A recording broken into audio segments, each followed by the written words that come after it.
All right, it's Good Friends, Good Games. It is episode 62, Saturday, July 12th. We've been gone for a minute.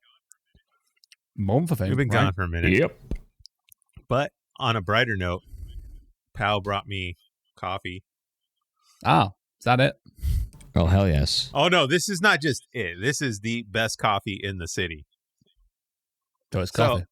This is Highlight Coffee, which is local to me here, and I've had a lot of coffee. So how much shit's been added to it? Go on. This is the orange citrus vanilla latte. Jesus Christ. So it is a vanilla latte, but it has a hint of like orange zest in it, and it is fucking A1 beautiful. Zenith, if you make it over here, you know, when all the hell ends, we will take you to this coffee. I would love that. Are you a latte person, or are you like straight up just like your old school drip coffee? I mean, I'm a drip coffee kind of guy, but at the same time, I do feel that I get a bit bougie, like in my age. So if you take me to a place where I have an opportunity for fancy lattes, I'm definitely going for a latte. Nice. Yep, dude. I've gotten into lattes.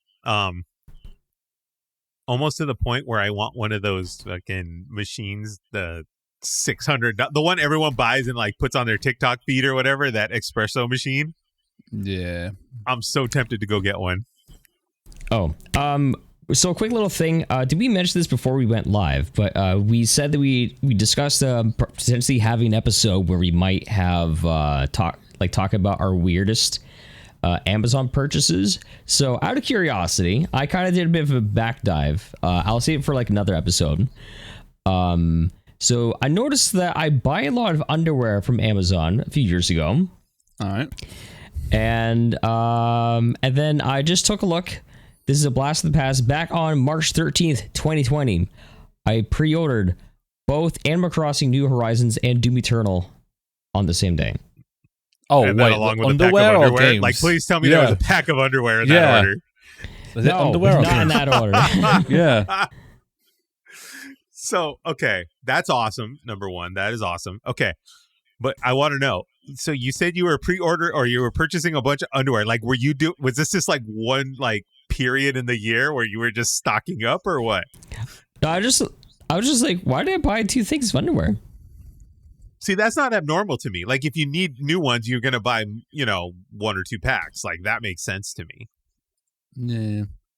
Yeah. But if you were buying multiple packs, like in a 6-month period, that would raise some questions. Yeah. So, unless it's Prime Day and you were just taking advantage of the sale, that totally makes sense to me. Mm-hmm. So, you know, speaking of ordering underwear on Amazon, let's hope this coffee doesn't do me dirty. Well, we'll find out soon, won't we? If he goes to the toilet quickly, we know why. Yeah. No shame in this game. So if you are listening to us right now on Twitch or watching us on Twitch, listening to us on YouTube, whatever, you know, wherever you catch your podcast, we appreciate you. Thank you for hanging out with us. We've been gone a good minute. Let's just say work and life kind of got in the way of things and we had to prioritize some stuff. So I had to work like a lot. And then on top of that, the internet was a huge issue here for about a week. Mm-hmm. Dill did it again. I was like what? Watching Dill. He did it again where he stands still and you think his camera froze. Dill should be an actor. Look at that. That is phenomenal. I'm staring into your soul chat. But Zenith has won because he has not moved. Yeah. It knows about your internet history. Clear it now. Delete internet history.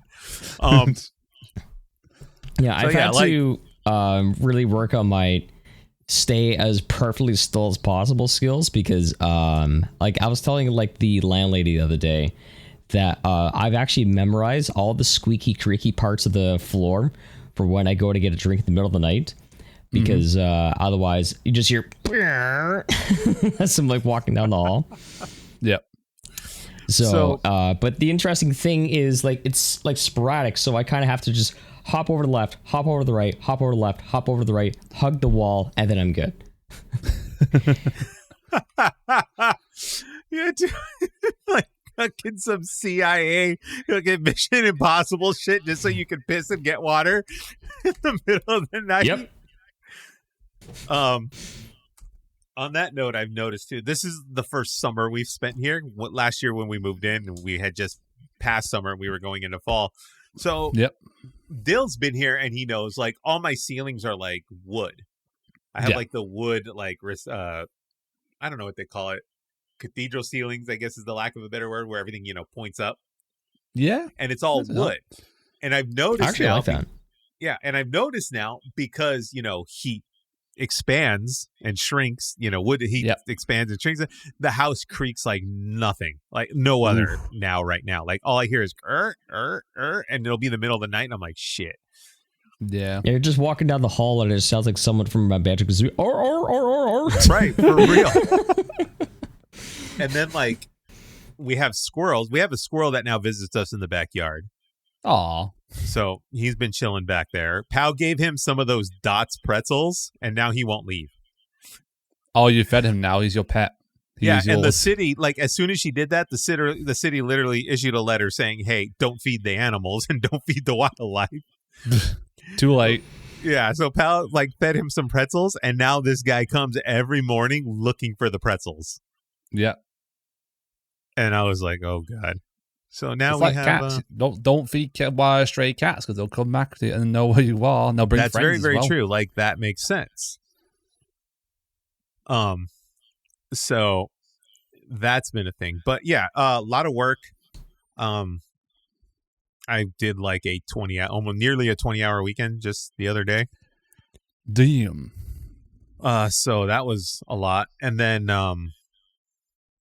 we had a bunch of internet problems. A pole, like an electrical pole here, sparked and caught fire. And it took the internet lines with it. So there was like a whole week of them taking the internet up, bringing it back down, and like repairing all that damage. Thankfully, no one got hurt. There was no one lost a home or anything, but some damage was done. And they had to fix it. After all these like accidents with the heat over there, you do realize that we'd all be screwed if California just decided to just wage war for any reason, because then you could technically say the Fire Nation attacked. Well, true. Yeah. True. And then Florida would be the water nation. How so? You know, because it always gets flooded with hurricane season. Right. That's right. Well, yeah, now it's Texas. Like Texas has got a problem. Yeah. Which, if you are in Texas right now, our heart goes out to you. We hope you guys are okay. Yeah. We hope you. We wish you guys, especially someone like California that just went through a whole fire season. We hope you guys bounce back and you guys stay safe over there. Yeah. The fire stuff. So like took out my internet and it was up and down all week. And then like I'm trying to work and then they're just like, oh, sorry. One point, the internet went up and down so much that I called them and they said, oh, let me look into that for you. And they just straight up transfer me to the automated line. Oh, yeah. That's fun. Where it's like your internet's estimated to come back at 3:00. And then it turned into 6:00 and then like 7:00. And I'm like, I give up. I just give up. But excuse me. Excuse you. We're back. We are here. Zenith had a lot of Zenith needed a nappy nap. Aww. Zenith was tired. Zenith cranky. Zenith sleepy. How do you feel now? I'm feeling still tired, but mostly because of the heat and mostly because I just got a lot of exciting stuff that I'm working on, and unfortunately it's kind of resulted in me like sleeping later than usual. Like for example, I snoozed my alarm, but I accidentally slept until like 1:30 today, and I'm like, fuck, I need to be up before noon, but I'm good. I'm good. 1:30 in the afternoon, you're like, shit. Yeah. Shit. I was like worrying when I slept in today and woke up at 9:30, but I guess Zen's just built differently. Oh, Morgan also slept until 1:30, but that was Central Time. But that's just normal for her. For me, I'm just like, no, I don't want to sleep till 1:30. Like, I don't like, because the moment that it's passes noon, especially when I got stuff I got to do today, I'm just like, I'm wasting my day. What time was that Eastern Time, Morgan? Yeah. So Morgan's a little weird, right? Morgan's a little mm. kooky. She's like, hey, I got to check out at like 5:30 Eastern Time, which is like, but I'm in Central Time. So which is it then? Which is it? I was like, why are you telling me in Eastern Time then? You're in Central Time. Why? If anything, you should be telling it in Eric's like time zone to make it a lot easier on his brain. That's perfectly fine. Like, I don't expect her to be like, yo, what's it called? Your time. But when she's like Eastern Time, but I'm in Central Time, so I'm like, which time are you leaving? What time are you leaving? What time is it in your house now, Morgan?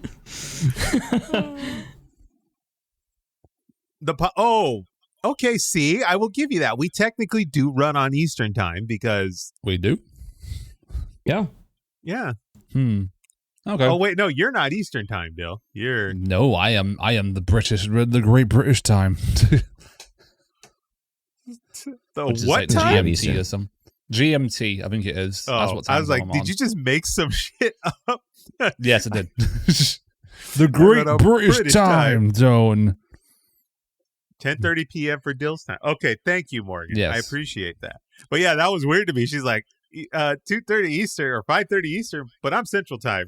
So I'm just like, tell me what time you're out. But there you go. So that's how we operate here.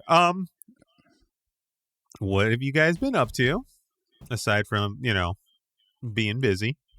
Who wants to go first? Me or Zen? Dill, you go.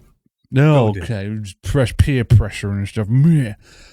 Honestly, a lot of work, both at my job and also at my desk and everything like that. I'm working on stuff. Been editing quite a lot. Got a video done and uploaded recently. Last week I went to a community meetup, and then I went to a Twitch official meetup as well, which was pretty cool. Met a bunch of new people. Hung out and stuff like that, which like wiped me out for like the entire weekend, but then I had work that entire weekend, which was fun. Did that. Renewed my professional driving license, so I'm hoping to start learning how to drive soon. Hey. Yeah, that's on the cards now. I just need to book the driving lessons now, and basically I'm good. That's sorted out there. And then last night I got a surprise that my kitchen flooded because a pipe on my washing machine had disconnected from the mains. Oh no. And had gone everywhere. I was on a stream last night as well when it happened, and I heard a scream downstairs, and I was like, what the fuck? And I just went downstairs. Took about, I think, half an hour to clean everything up and reconnect the pipe back onto the mains, basically. I put some tape on it as well to make sure. Yeah, fixed it. Okay. Yeah, I was the one who installed it. So I went down and fixed it. I put some tape on it to make sure it was secure. That's why, for my only Amazon Prime sale purchase, I bought some duct tape, because I just put some standard, like, sticky tape on there, and that's not going to really hold it. So that's why I bought some duct tape, so I can just properly secure it on there with duct tape. Because you know the old engineer saying, you can fix everything with duct tape and WD-40. And don't forget Gorilla Glue. Gorilla Glue works really well too. That too. So the washing machine was running while the line burst? It was running, and then it didn't burst. The pipe just fell off. We don't know why. We think maybe that the pipe nozzle doesn't fit onto the main socket very well. So that's why now I put tape on it, and I'm going to properly secure it tomorrow with duct tape when that arrives, basically. So, yeah. How did it go so long without breaking? The act of God? The acts of God, I guess, because like the previous washing machine had the similar kind of nozzle and didn't fall off once. This one just decided to, I don't know if something like was put into there and like knocked it off, or like slowly started making it move off until eventually it just, and then, yeah. Luckily, the cleanup wasn't that bad because our floors are ceramic floors, so like, couldn't let it go anywhere to be soaked in or anything like that, and our cabinets are like mounted a bit higher up, so no other cabinets got affected or anything. So it was just a simple half an hour mop up with towels and the mop and a bucket, and then it was all okay, pretty much. So you know, dude, yeah. Okay, now the duct tape on Amazon makes complete sense. Yep. I hate plumbing, dude. Plumbing's one of those things. Like, so as I've gotten older, I've started to reach this point where there are things I just will not deal with. I will pay the person that is specialized to fix it and have them deal with it. And plumbing is one of them. My mom's got an older house. It's probably at this point 30 years old. And like, you know, stuff, the pipes and stuff start getting weak and they start cracking and breaking, right? So I'm over at my mom's house. And I go to use the restroom and I go to wash my hands. And the handle for the hot or cold water or whatever just breaks right off. Ouch. And I was like, well, shit. Right? Yep. And I was like looking at this whole thing, like to the point where it completely broke off. Like I would have needed a pair of pliers to turn the water on and off. So I was like, oh, fuck. All right. I'm going to just take this opportunity. I'm going to go replace the whole faucet, right? I go and I let my mom pick out a faucet. I go pick it up at the hardware store, the whole shebang. I buy the tools I need and everything. And then I go and do the pipe. I go to do the faucet. This turned into one thing that this whole like maybe 1 hour job literally turned into 8. Nice. Because everything I went to change broke and made the job 100 times harder. Like, because everything is so old and like brittle and everything. So like the little nozzles to turn the water off, like the water mains off to keep the water from flowing, that broke right off. Oh, that's not good. So I had to go like right back to the hardware store and replace that thing. And then you have to replace all the washers, but you need a special tool to replace the washer. So I had to go get the tool. And then the sink, like there's like big old plastic like lug nuts that hold the faucet to the sink bay, like the basin. And then my tool couldn't reach in there. So I had to go get a completely separate tool just to take all that off. And then what happened is when I put I had a bad water main nozzle that I bought, and the washer went on there crooked. So when I turned the water back on, water sprayed everywhere. Oh, nice. And then I was so defeated that I was like, we're just going to get a plumber in here. I'm not dealing with this anymore. And then the plumber came back and like the plumber came and did it. And he was like, yeah, all done. And I was like, yep, never doing plumbing again. Nope, no sir. I won't even go near that. I was just like, I think we've got to like have our like entire like a tap completely replaced because there's like a bit of water constantly leaking out of it. So I think there's that point where like, and the old system in the UK used to be you just have to like change one part on it, and then it's fine. But now the new ones you have to replace like the entire tap basically just to like get it to stop leaking. Piping, pretty much. Like the piping changed and all that stuff. Yeah, like you have PVC or whatever versus the old metal pipes. Yeah.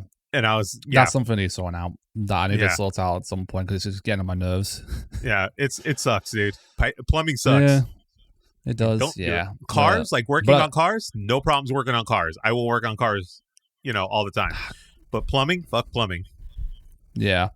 So, but yeah, I've had a busy few weeks, honestly. Like with a lot of stuff going on and work's been back and forth and whatnot, and there was some weeks where I was just like really tired at some point. Like when I did work and then I had one day off and then I did the community meetup and went out and hung out with people all day. So I was up all day on my feet all day, and then by the time I like got to work on Saturday and Sunday, I was just shattered the whole weekend. Like the whole weekend, I was just like shattered. Yeah. So that was a fun week. Yes. Been there. Yeah. But hey, I got work done. I got work done at home. I made a new video, and that's up and loaded and stuff on YouTube. So yeah, it's all good. Nice little, I have it on my my watch later playlist. That's to watch tonight. Thank you. Hey, let me go do that. Yeah. How about you, Zenith? What did you do? Oh God, where did I even begin? So basically, I just have like a lot of stream stuff going on, and I ordered a bunch of art. I'm actually waiting for art commissions from 3 different people. Nice. And then I'm just preparing for because in the next because like I might be busy now, but in the next month and a half I could be even busier because at the end of Sunday I got one of my moderators and his friends coming up. I'm entertaining them for basically like an entire week. We're going to Niagara Falls on Monday. And then we're, going to take them around town, get them to check out, like, all the cool local stuff. And then next month, I got my St. Jude trip. And then I also have like 1 or 2 meetings for Twitch related reasons. And then I might be fundraising for Fan Expo again. And then I think going back, I had my brother, come and hang out here for the first time. So, so I was busy trying to make sure my room was all ready for him. And then, I'm trying to fix my, get my AC unit all working again because it is, we're going through like a massive heat wave. It's supposed to feel like 102 Fahrenheit on Tuesday. Oh God! And I'm gonna be downtown all day, so that's gonna be fun. And then, other than that, no rest for the wicked. No rest for the wicked. I mean that you're working. That's the thing. You're busy. You're keeping busy. Is this the St. Jude trip got originally delayed? Right? Was that what it was? Yeah, that was the one that was delayed on. That was delayed in February. Because when it was supposed to happen, there was like a major ice storm. Right. And kind of probably was a good thing that it happened then because I wasn't quite trusting flights back then. I'm a bit more trusting now. And like that, like it'll be decent weather, so I don't have to worry so much about, oh crap, is snow or ice going to play like a factor into my plane actually being able to arrive. St. Jude is Nashville, right? Correct? Or is it Memphis? Yeah, no, sorry, it's Memphis. Memphis. Yeah. Oh, it's Memphis. Okay. Yeah. That was Nashville. All right. Nashville was on my bucket list of places to see. Yeah. But I hear Memphis is cool too. Barbecue, dude. Go get the barbecue. Yeah. So, out of curiosity, what podcast do we have coming up for the following month? We are, if I can get the calendar up here real quick. The next one is the 26th. Yep. And then it would theoretically be, which I mean, this is all tweakable too. If you're going to be out, we could tweak it. But we're looking at the 26th and the 9th. And then it would be the 23rd. 9th and the 23rd for August. Okay. So yeah, and also get to meet a Stinkus that's currently in chat. Stinky. I need to know when this meeting actually occurs. I need to know if Morgan lives up to her name of Stinkus. Oh yeah, I'm like expecting like just a swarm of flies to follow her. What's the one in the Peanuts, like the Snoopy cartoon? Yeah, with the dirty ass blanket. Yeah, she's gonna have her own natural chemtrails just falling out her butt crack as she walks. Oh Jesus Christ! Damn, that's brutal. They're gonna put Morgan in the luggage hall because she can't be around the public. Yeah, instead of like a plague of locusts, it's just the plague of flies. Morgan's gonna be like, look at all this room I have on the plane, guys. Flying's not so bad. Yeah, she gets off the plane, and then this Metallica's "Creeping Death" just comes on the radio. Jesus, I'm sure Morgan doesn't smell. She can't. I'm sure she has all the perfumes.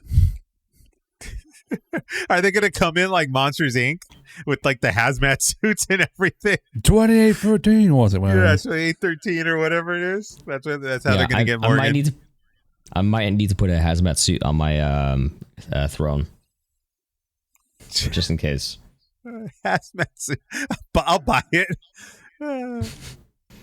What is it? PPE, personal protection equipment, or whatever. Well, that's going to be fun.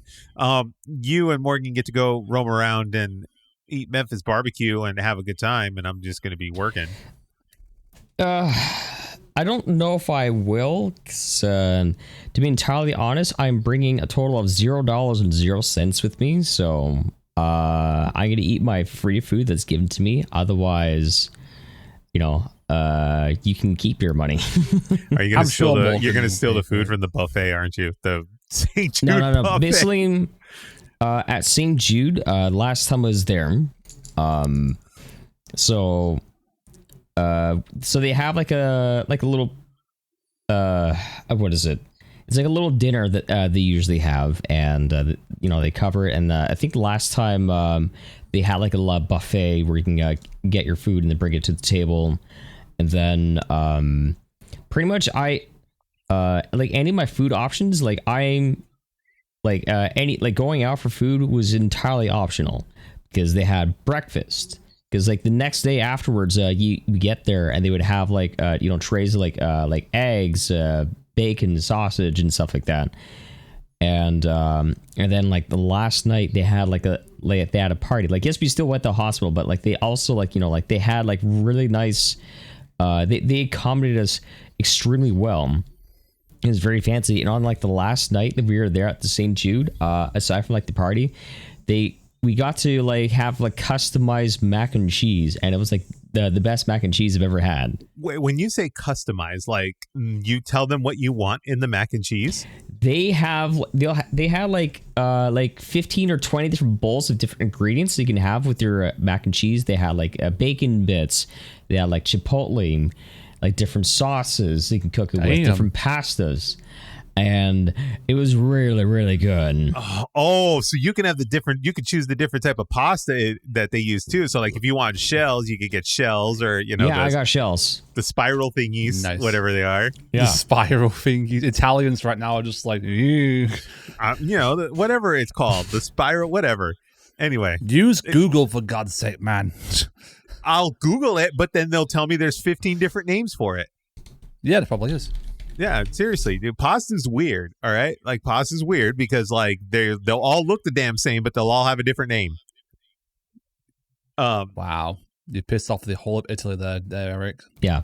But that's fine. Yeah. Basically, I don't know because it's such a short trip because it's this one is private. So it is entirely just me and my stream team. And then we go there for we have 2 nights there, and I think the first day is just getting to spend some time with each other. I think they'll have like I think it's what you call like a mixer, where like you get to like hang get to like interact with each other, like have food, and then they have like someone go up on the stage and talk about some stuff. Right. I know what you're talking about. Yeah, so because it's just a short group, so like the stay is shorter because I remember staying 3 nights as opposed to 2. But at the same time, though, on the second day, like they're gonna be giving us, because we're a smaller group, like they can give like a more intimate like tour throughout and like show off like all the hospital and all the work that you do. Something, and they said like a tour that like that you normally can't experience when you do the St. Jude Summit. So August 12th to 14th, according to Morgan. Yeah. Okay. The fuck so is likely a I won't be mixer? able to leave.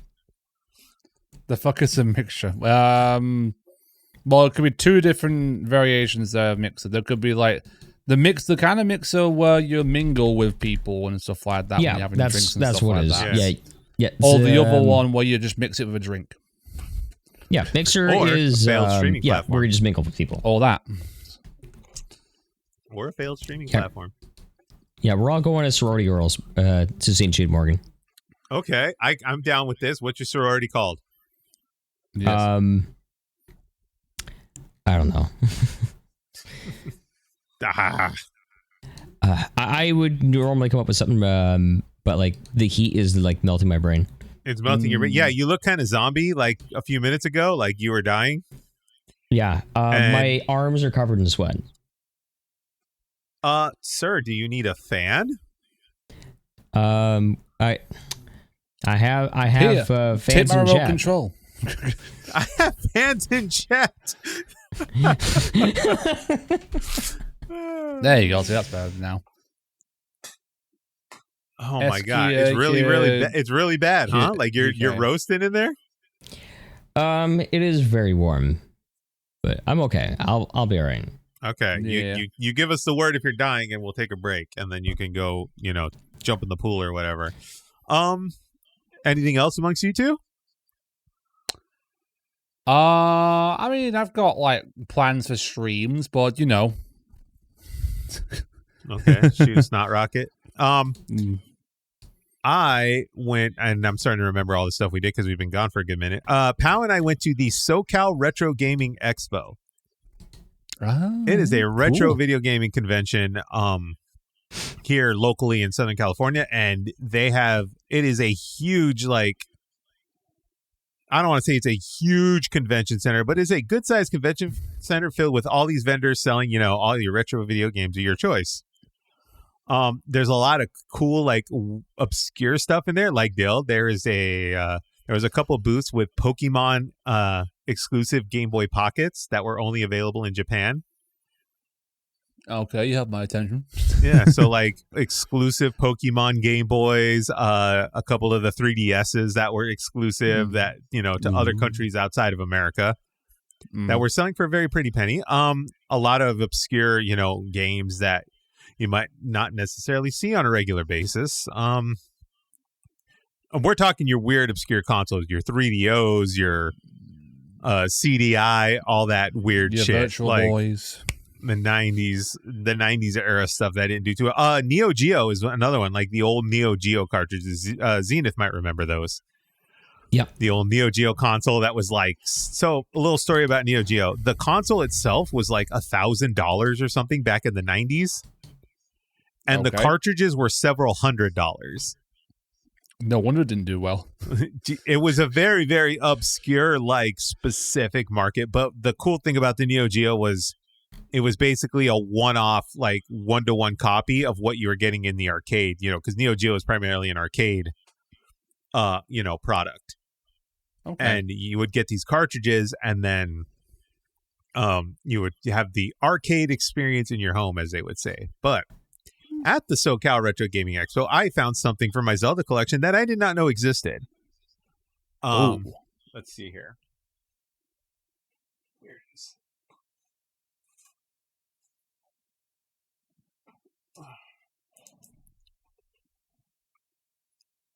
So, as you know, I am starting to work towards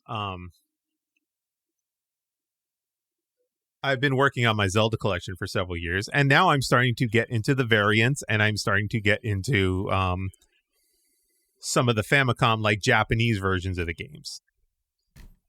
This here, and I found these in one booth that I didn't know these existed, but one booth happened to have these. This is a Famicom Disk System version of Legend of Zelda 2 Adventures of Link. Damn. Oh, wow. So it is basically the Famicom Disk System was basically Nintendo's version of like a floppy disk drive. And it would attach to your Famicom, which is the Nintendo in Japan. And and there's a couple of there's a couple Mario games on it. There's Zelda, and then there's a couple other random games. But I've only heard about these things, and I've never actually seen them in person. Surprisingly enough, they are fairly affordable. This was only $25. Well, that's a good deal. Yeah. There was no Zelda 1, unfortunately, just the Zelda 2. And this one is in really, really good shape. Yeah, these are only like generally NES games, or do they have like Super Nintendo games as well? As far as I know, the Famicom Disk System was only on the Famicom, the Nintendo, the NES. Oh, okay. Yeah, Famicom, for those that don't know, was basically Japanese Nintendo. Yeah. It was short for family computer, basically. Yeah. The other thing that's pretty cool, though, is there's also the Nintendo 64 disk drive, which was, I believe, a Japanese release also. So I believe so, yes. Yeah, so this is really, really cool. There was very affordable. There was no box art, unfortunately, but just the fact that I found one of these things was impressive in itself. And I grabbed it, and hopefully I find Zelda 1, but that was pretty cool. I also bought, what else did I buy over there? We bought a couple PlayStation 5 controllers because Pal wanted one. I wanted one. We bought a couple of PlayStation 5 controllers at a decent price. Nice. I bought a copy of Assassin's Creed Ezio Collection for a buddy of mine for his birthday. Ooh, nice. Shipped that over to him. But there was a lot of cool stuff. I almost dove in on a Super Famicom copy of Chrono Trigger with the original Japanese box art and everything. Cool. But the price seemed too low for what I thought it should have been. And the condition the box was in. So basically, I wasn't certain if it was real or not. Okay. But it looked really, really cool. There was a tons of Nintendo Switch shit. Like, all those, random like limited run games, that stuff that's like pretty obscure on the Switch that they only release, several, a handful of copies of and things like that. Like there was a bunch of that there. Stuff that's really cool that you see there is the old promo materials. Like there was an old Nintendo 64 promo videotape for the Nintendo 64.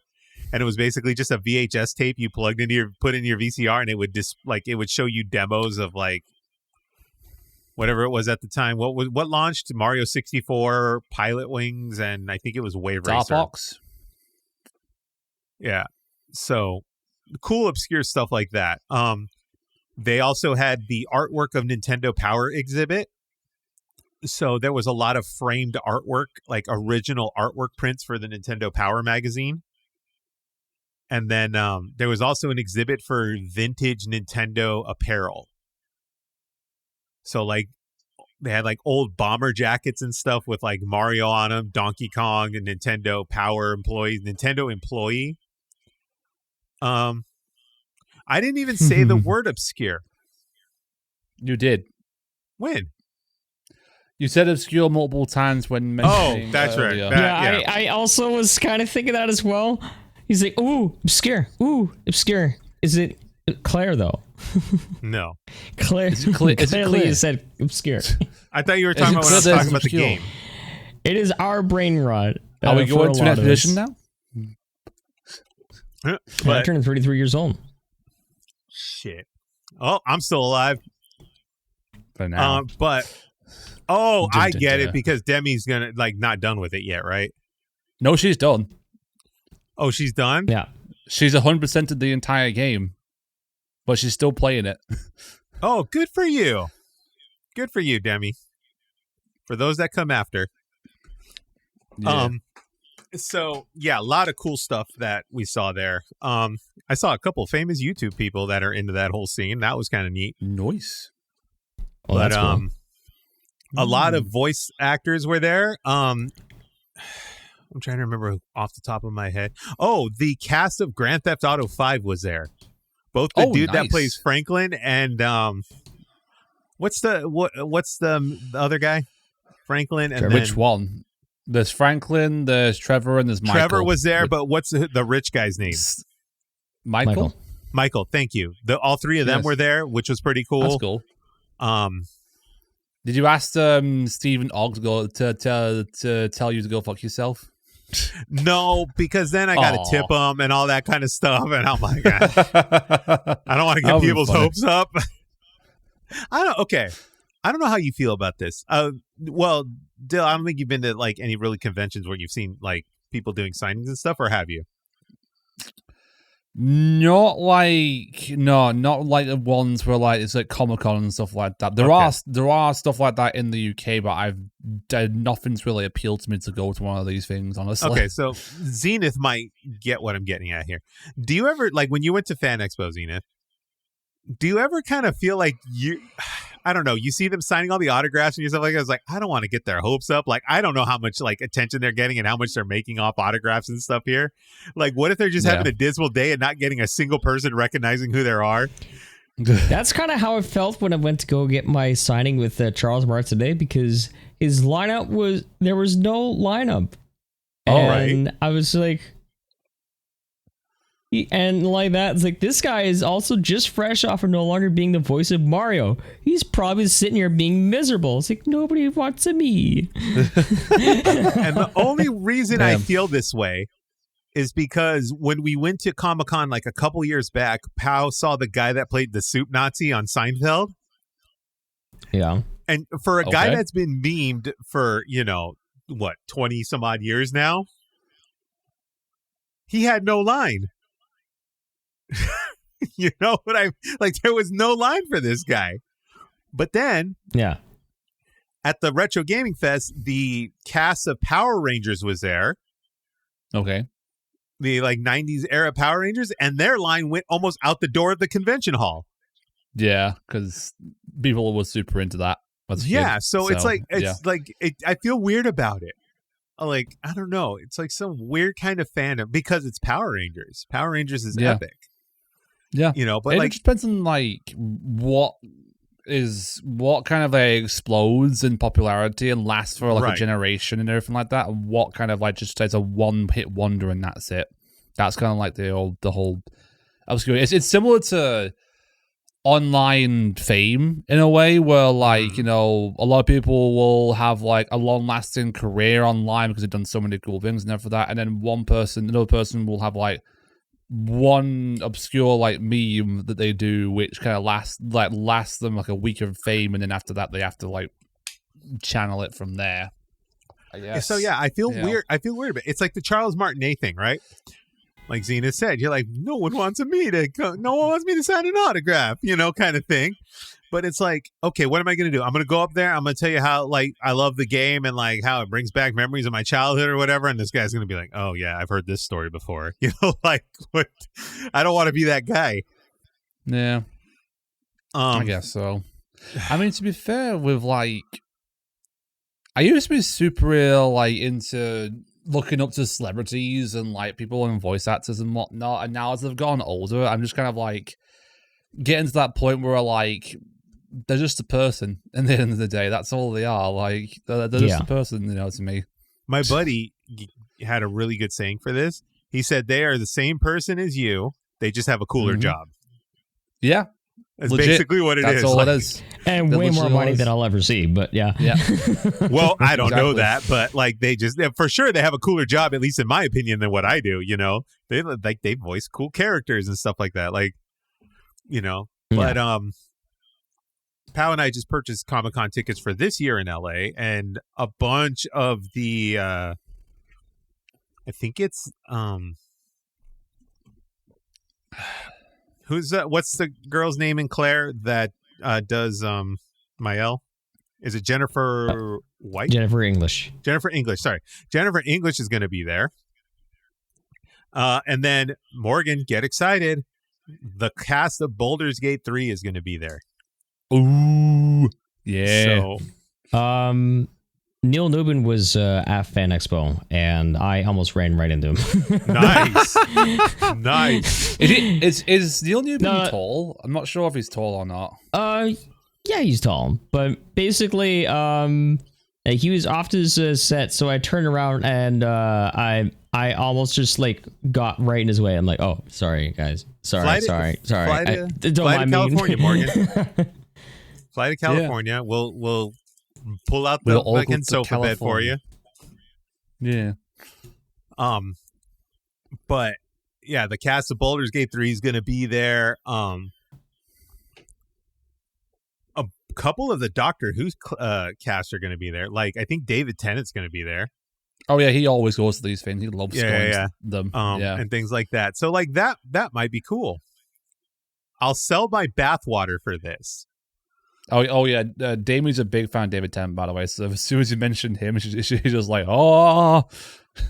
Demi, you can come down. You're all welcome. Yeah. We will put chicken nuggets. I am too. I love David Tennant. You love David Tennant? Come down, Dylan. Yeah. We'll put chicken nuggets in the oven for you guys. Yeah. He's a cool guy as well. Like from all the interviews I've seen, he's a really chill, cool dude. You know. Billy Piper's going to be there and stuff like that. So like, it sounds like it's going to be a pretty cool. It's going to be a pretty cool Comic-Con here. Yeah. Does sound like it.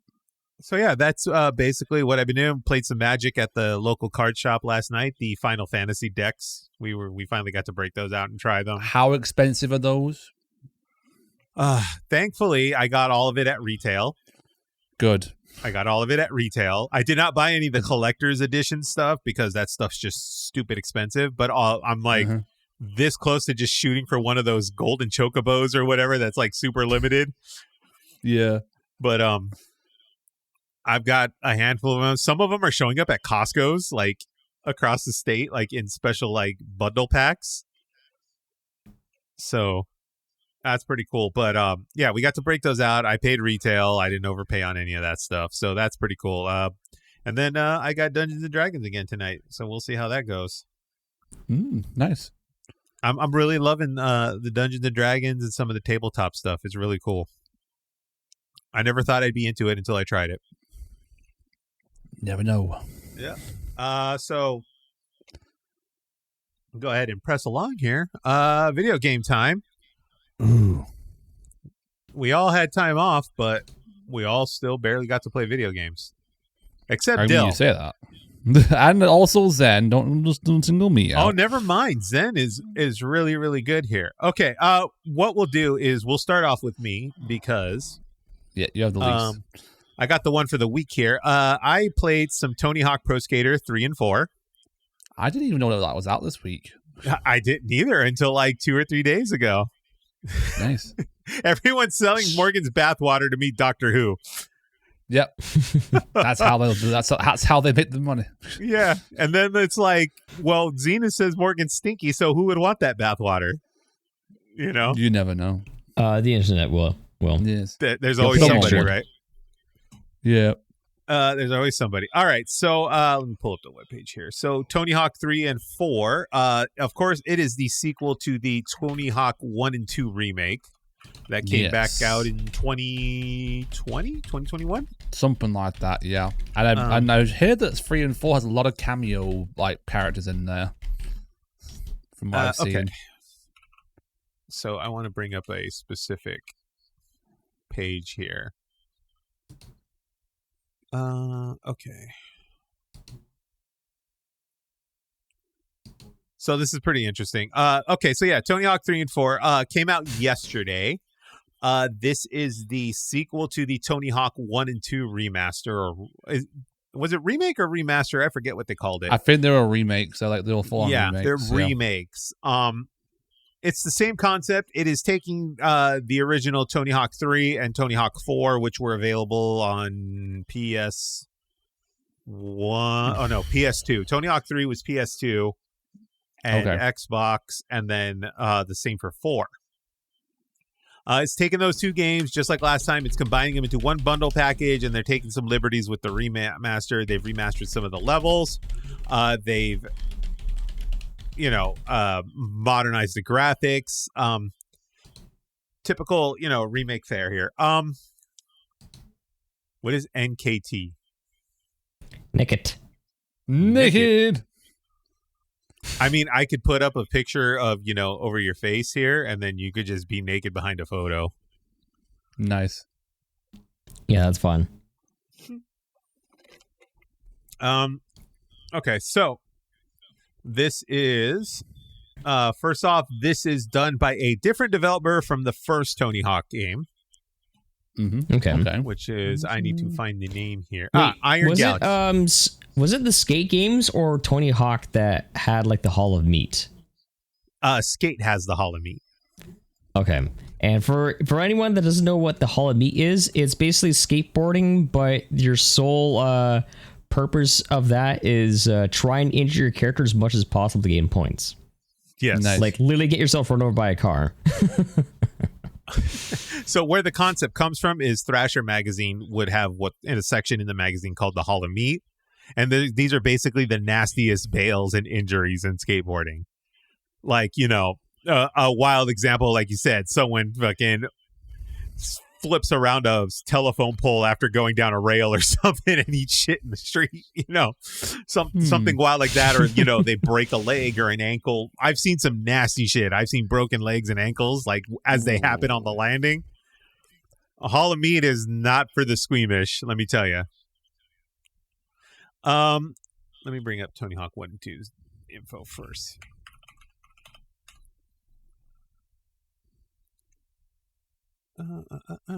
Okay, here we go.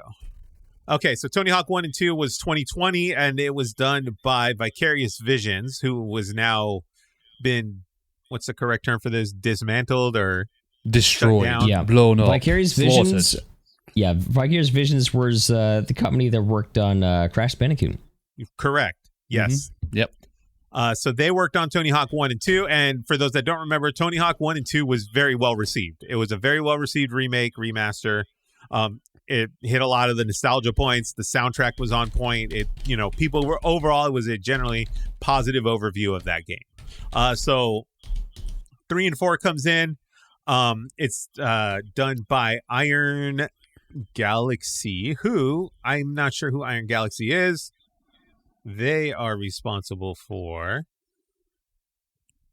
What's going to tell me here? It does not tell me in this article directly here.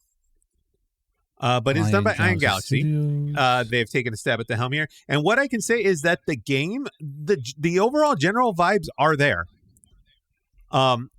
It still feels like Tony Hawk. It plays great. It sounds great. The controls, everything's fluid. It's a really, really well done remake, and no real complaints about it. None at all. What I can say is, and this might just be personal opinion here, but Tony Hawk 1 and 2, I think, is the more fun game. But it also could be like you do Tony Hawk 1 and 2, and those are the most well-known of the games, aside from the Tony Hawk Underground, which was PlayStation 2, GameCube era, I think. Aside from Tony Hawk Underground, 1 and 2 are probably the ones that are the most popular. And a lot of the nostalgia from Tony Hawk comes from what you experience in 1 and 2, the warehouse level, the schoolyard, which is a combination of different school skate spots from different schools across Southern California molded into one map, and things like that. So there's like a lot of nostalgia for the first two games. I think what happens when you get into the 3 and 4 realm, it was a little different back then because these games were years apart. And now you're kind of smashing 4 Tony Hawk games in the span of 4 years? Roughly. So maybe there's a little bit of burnout like playing it, but if you love these games, you're gonna have a good time with this. Tony Hawk really revolutionized a lot of the music, or at least it brought more awareness of them. Yeah, so Tony Hawk is famous for its soundtracks. Yeah, one would argue that's what makes the Tony Hawk games is the soundtracks. And we'll get to that point in a second here. The interesting thing about Tony Hawk was his goal, and I know this because I watched Tony Hawk do a panel at a TwitchCon one year. I think it was San Jose. He was talking about the Tony Hawk games, and he said one of his goals with the Tony Hawk games was he just wanted to get skaters to buy PlayStations. But instead, it flipped around and he actually got people with PlayStations to go buy skateboards. Nice. And he actually like brought skateboarding to like mainstream popularity. Because it was always kind of like skateboarding's always kind of been like an underground counterculture type of thing. And then Tony Hawk comes along and he does the video games. He becomes like this X Games icon and all that stuff. And then he makes skateboarding mainstream again. And it's forever kind of been ingrained in culture now, you know, as long as he's been alive. So it's a real interesting thing that he got he got PlayStation players to go buy skateboards. It was the opposite that happened. He has made a very, very healthy income from these video games, let me tell you. Oh, yeah. You know, for sure. For sure. Right. So he's very, very well off. Oh, yeah. They're definitely going to make him skateboard until he's like 70. So he's 90, you mean? He's 90. Oh, wait. What movie or show is it that basically says, "Oh, don't worry, we're making you do this until you're like 90"? That would be Deadpool and Wolverine. That's Deadpool. To Hugh Yeah. Jackman. Yeah. Yeah, felt like Fox killed him. Disney brought him back. We're gonna make him do this till he's 90. Some interesting stuff here about Tony, because I follow skateboarding a lot in personal time. Tony Hawk is 57 years old, so he's pushing 60. What he has done is he has started recording footage of him doing the big tricks for the last time. Okay, yeah. So he's like he's documenting, he's slowly documenting his retirement. Yeah. Which makes sense. You know, he recorded, like, he did the last 900. It's the last 900 you're ever going to see Tony Hawk do. He recorded it, you know, a 720. He's done all these tricks and he's slowly started documenting all these big tricks, which makes a lot of sense because obviously he is now realizing, you know, mortality. I'm getting old. Yeah, he's realizing mortality. Like, if you eat shit doing a 900, a 60-year-old guy's really, really going to be feeling it. Yeah. You know? And you could see it when he, like, bails, like, even simple bails, like, he's hurt, like, it hurts, you know? Oh, yeah. So it totally makes sense that he's documenting all this stuff. And he's doing a lot of public speaking, sponsorship deals and stuff like that. But, you know, he's slowly walking off into the sunset in terms of skateboarding. Yeah. Don't get me wrong. He will do it until he will do it until his body physically does not let him do it anymore. You know, he'll be out there. That's why, like, a lot of athletes, you know, stop professional sports. You know, right. Like he's like probably, you know, depending on what type of sport it is, you know, 41 and 42 tops, and then and even then, a lot of people don't even make it until like their late part of the 30s. Right. And that's the average pro career for a skateboarder is like 10 to 15 years. You know, if you're lucky, that's no injuries, you know, and anything like that. Yeah, because like if you sustain like a devastating injury, basically you're just not skateboarding again. Period. Yeah, you're not skateboarding. All it takes is one. Yeah, it only takes one bad injury to like end your career, which happens to a lot of them. So the fact that Tony Hawk has survived this long in his pro career is really, really impressive. It shows how professional he is as well, like at the actual craft of skateboarding, because I think he's only like minor injuries, I think, Andy, from skateboarding.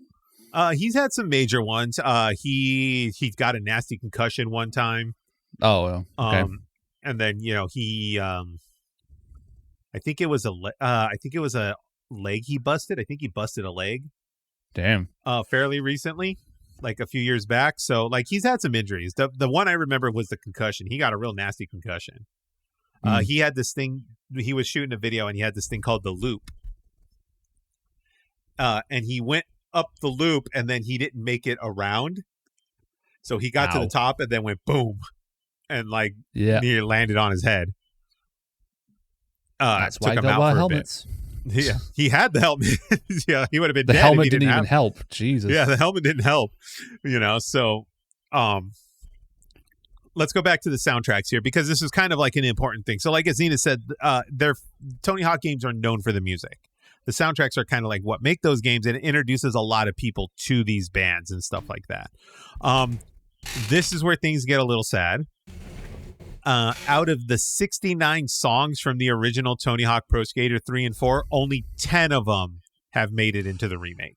Yeah, it's that probably because of copyright reasons licensing and licensing and stuff like that. So I totally expect that. honestly. Yeah, not to mention like probably a lot of the artists like aren't even like can be like aren't even like really available, or they're like, hey, we're just not doing it anymore. I mean, if that's the case, then good. it's up to the people who own the songs, and if they just say no, right? Yeah, because like sometimes it's not even up to like the artists themselves. It's actually up to their label, and if their label says no, labels, then the artist can't even be like, well, what the fuck? It would have been cool, but you want whatever. Yeah, it comes down to who owns the actual song. So, like, fun fact: Michael Jackson owned a bunch of Beatles songs at one point. Like, he owned the rights to Beatles songs. And, whoa, Zenith just, like, skipped across the screen there. That was crazy. Yeah. I did? I think Discord malfunctioned for a second. Yeah, it was like a quick jolt. I was like, whoa. You're good, though. It got too fast. Yeah, so, like, Michael Jackson owned a bunch of, like, rights to a bunch of Beatles songs at one point. And, like, Paul McCartney can't say yes or no to things because he doesn't own the song. That's what the whole Taylor Swift thing was. Like, Taylor Swift didn't own the rights to her own music, so she re-recorded all her stuff. And that's where that whole thing came up. But back to the point here, 10 songs came back for the remake. I would say a lot of the key ones from those games came back. So, like, the AFI song is in there. Motorhead's Ace of Spades for the intro is in the game. The CKY 96 Bitter Things or whatever, the Jackass Bam Margera songs in there. And things like that. So those key songs are back, and then there's just a ton of, new stuff they've added. Not even all the original skaters are back in the game. I forget which ones are missing off the top of my head, but some of the keyos like Tony Hawk's in there, Kareem Campbell, all these Chad Musk is in there. Classic skaters from that 90s era that were in the original games are in this one. And then they've added characters or added skaters that are more modern, in current skateboard culture. They've added them to the game.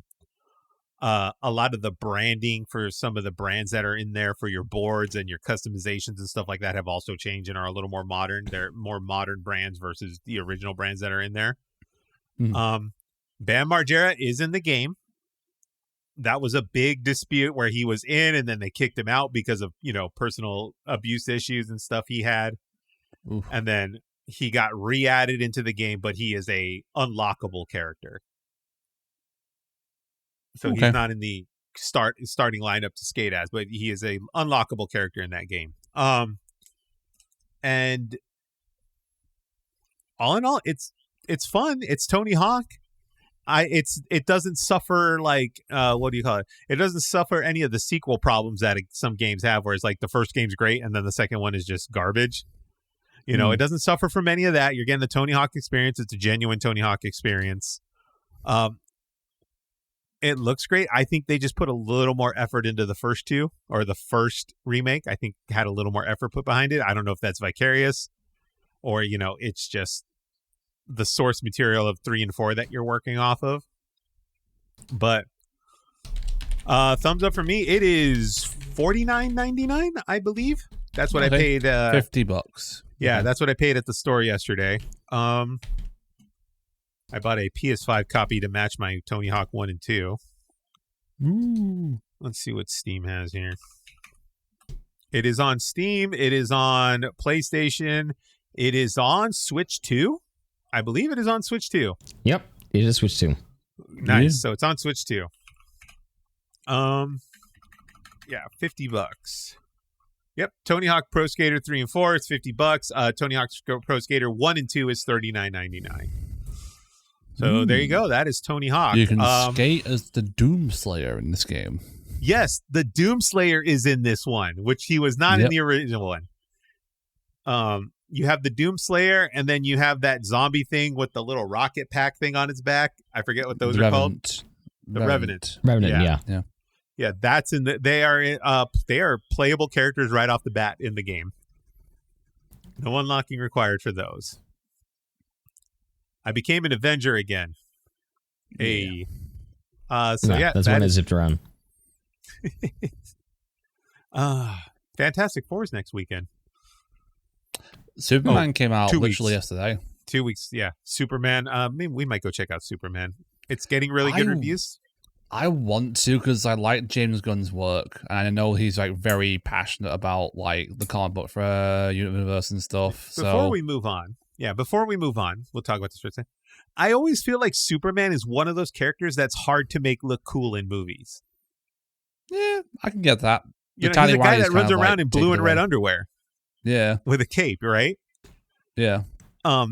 Whereas Batman is like dark and broody and like scary in a way. You know, so Batman looks cool. I watched the Robert Pattinson Batman movie on the flight home from America last year. What did you think? It was fantastic. Yeah, it's very noir. It was so good. Like, holy shit. I can't wait for... and I've seen an update from Matt Reeves, the director. He has written the script for Batman 2. So he has the script ready now. Yeah. Yeah, that was a great movie. And I was like, I didn't think Robert... I was like, fucking the Twilight guy? Really? But no, I take it back. Fantastic job. Yeah, I agree. Yeah, it's incredible that Robert Pattinson can, be so busy with Batman and Clair Obscur. Yeah. I'm just kidding.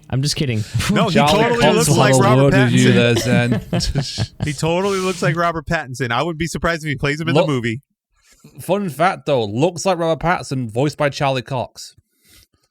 Yeah. Oh, that's right. It's Charlie Cox. Yeah, it is Charlie Cox. He's going to be at the Comic-Con. That's another big name that's going to be at the Comic-Con. Nice. Yeah. If you meet him, please tell him how much you adore his work. Nice. Please. I love you as Robert Pattinson in Clair Obscur. He will laugh at that, I guarantee it. He's like, what? Gustav. So yeah, that's Tony Hawk. And then I've been doing some Chrono Trigger. Like I'm trying to see this one through the whole way. Nice. That's good. Chrono Trigger still hits, guys. Yep. It is still one of the best video games ever made. Yeah. I'll play it once I'm done with Kaiser on. The artwork, the character design, it's so Dragon Ball Z, but the game is so Squaresoft, and it's literally a gem of a video game. That is pretty cool. It's pretty much a gem. Kind of like the game that recommended Dill to play last year, and he didn't get to it. Wait, what one was this? Chrono Trigger? I rest my case. I rest my fucking case. Wait, was this Chrono Trigger? Are we talking about Chrono Trigger? No, I recommended Dill to play Diablo 2, and he fucking forgot about it. You know what? We never did the whole episode where we went over the games we recommended each other, and now we got to do it again. It'll be a whole different set of games. Yeah. But I played the game that you recommended me. Secret of Mana? What did you think of Secret of Mana?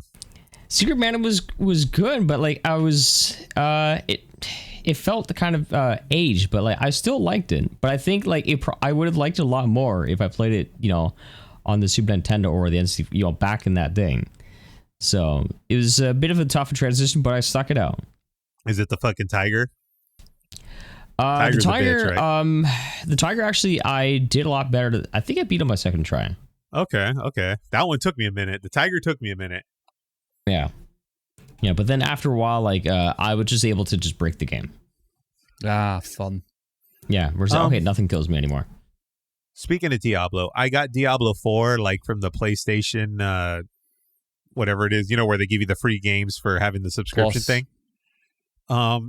Is Diablo 4 any good, or do I need to do Diablo 2?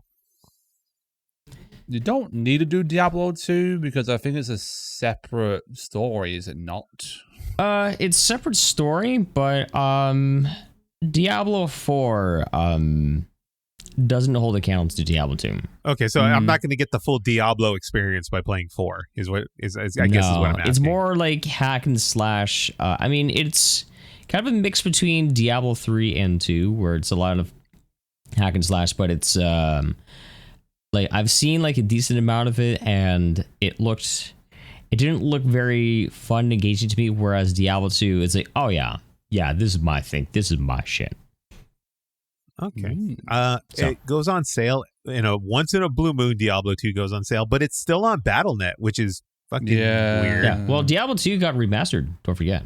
It did. Yeah, but that's it's the still one. on That's the one that was on sale. Like the not Reforged. That's the shitty Warcraft one. But what is Resurrection? Yeah, Resurrection, I think is what it is. Diablo 2 Resurrection or something like that is the Diablo remake, 2 right? Resurrected. Resurrected. Yeah, that's the one that goes on sale, but it's still on Battle.net, and I'm like, this is weird. Why is Battle.net still a thing? Yep, Battle.net's the thing. But I mean, as soon as they put it on, if they put it on the Game Pass, I'm down. at the rate we're moving, guys, I don't think Xbox is going to be a thing in a couple of years. You know, Jesus Christ. Yeah, after that whole that whole issue last week, I don't think Xbox is gonna be around in a year or two.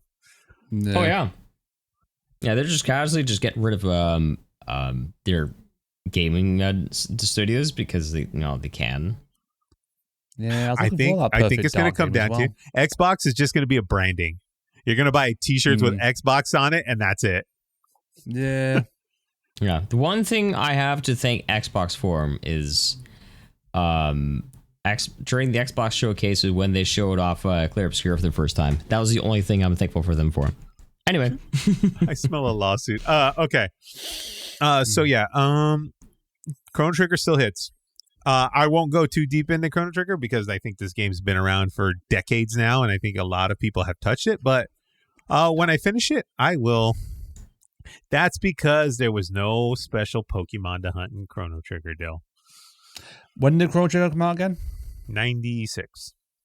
I was born the same year. It was one of the last games to come out for the Super Nintendo. That's why I haven't played it. I didn't even know it existed until probably in the last 10 to 15 years. That's true, but it was also remade on the DS, the PlayStation. The Steam. DS was all Pokemon and that's it. PlayStation, that was my Call of Duty phase. Just for some technical stuff here, I am playing Chrono Trigger on the Steam, the Steam remake version, which got a lot of beef in the beginning, but they seem to have fixed a lot of the issues. You can go do cool things like the original text. You can even do the original graphics, and things like that. There's a lot of tweaks you could do with that game. I've been doing the modern version of it with the I guess revamped sprites, and it looks fine, plays fine, looks great. So yeah, Chrono Trigger. It's always cheap on a Steam sale too. It's always under $10. Mm-hmm. And then when I finish Chrono Trigger, I will get on Chrono Cross. Ooh. Yeah, I need to I could just do my Chrono Cross playthrough. Yeah, Chrono Cross, I'm excited to jump into. There's so many games to play. I was also toying with the idea of doing Persona 3, because everyone seems to talk about Persona 3. Is that Persona 3 original or Reload? That is the one that they just released. I guess it's Reload? Yes. Yeah. Yes. That's the remake of the 3. Okay, cool. That's the one I'll probably try. Good. But yeah, that has been my gameplay here. Let's go over to Dill. Dill, tell me, sir, Hi. what is where's the list? Damn it. Which one do you want to go with? Come on, Eric. I want to know what peak is. What is peak? You say here it is so peak. It is peak. That's why it's full peak. What do we do in peak? So basically peak is a multiplayer survival mountain climbing game where the story is you go on a flight with either yourself or I think it's up to 4 or 5 players in total. You crash land on an island and your objective is to climb each of the peaks on the island until you make it to the top, where you can trigger a flare to get off the island and to safety of the homeland, basically. And there's I think there's 4 or 5 different mountain areas you have to climb. The first one's the shore area, so it's a sandy place. The second one's a jungle area. That one's a pretty tricky one because there's a lot of explosive plants and poison things you have to avoid. The third one is where the furthest I've made it so far, the Alpine course, which is a full-on winter wonderland. And that one you have to avoid snowstorms and just basically being frozen solid. And that's the furthest I've made it. There's also, I think, I don't know can't remember what it's called. The fire area, which is called Caldera, full-on volcano area. So you have to avoid like magma and lava and stuff like that. I think once you get past Caldera, that's when you officially hit the peak, and that's where you are officially like able to be free and have completed the game, basically. And it's a lot of fun. It's a really fun game. I find that I played it solo, I played it with friends. I enjoy it both ways. The game was actually made in 4 weeks. Interesting. Like, 4 weeks. A bunch of developers got together on a game jam. Cracked this game out in 4 weeks.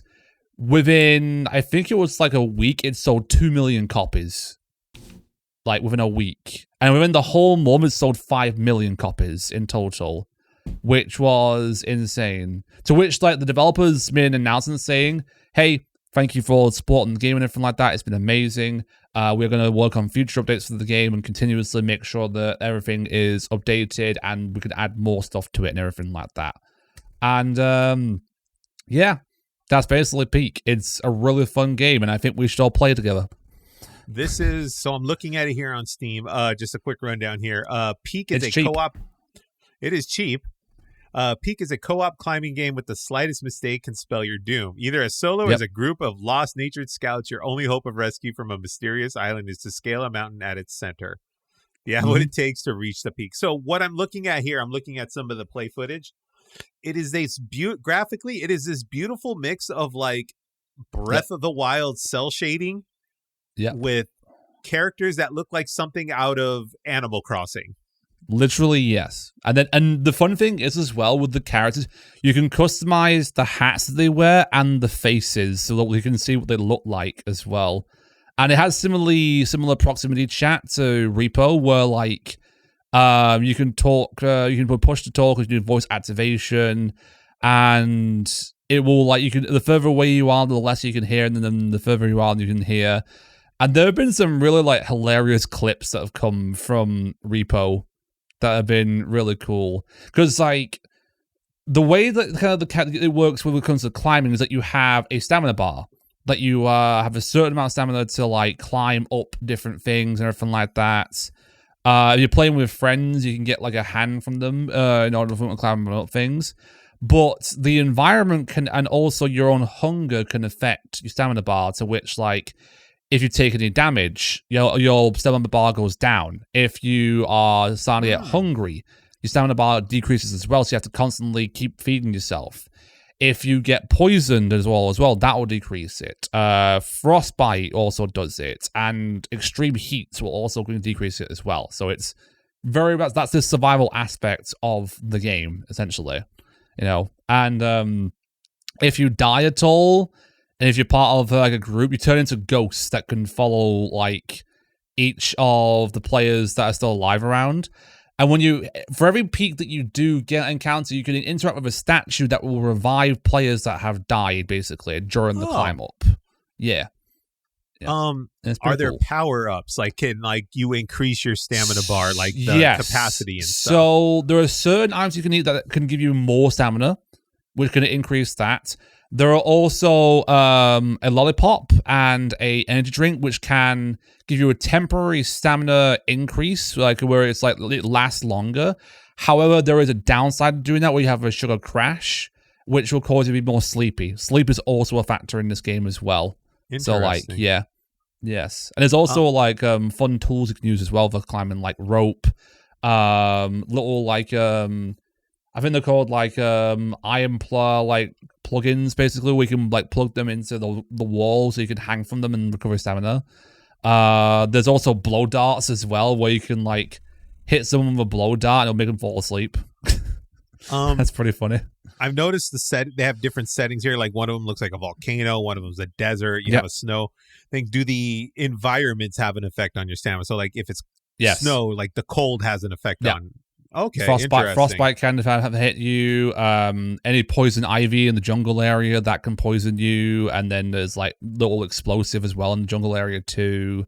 The heat area that can cause you to get like heat stroke and everything like that. So yeah, This looks great. This looks very, very, very good. I will be honest with you. This looks more interesting to me than Repo does. Yep, it's but the first week it was on sale as well, so I got it for like £4. Damn it! It's like £8. Yeah. This is a very, very affordable game, I think, for anybody it here. Is. It's still affordable, but like during the first week they had like a 38% discount on it. Well, on it, so I immediately picked it up and just like played it, and it was fun. This is totally a POW game. I can tell you right now, this is a POW game.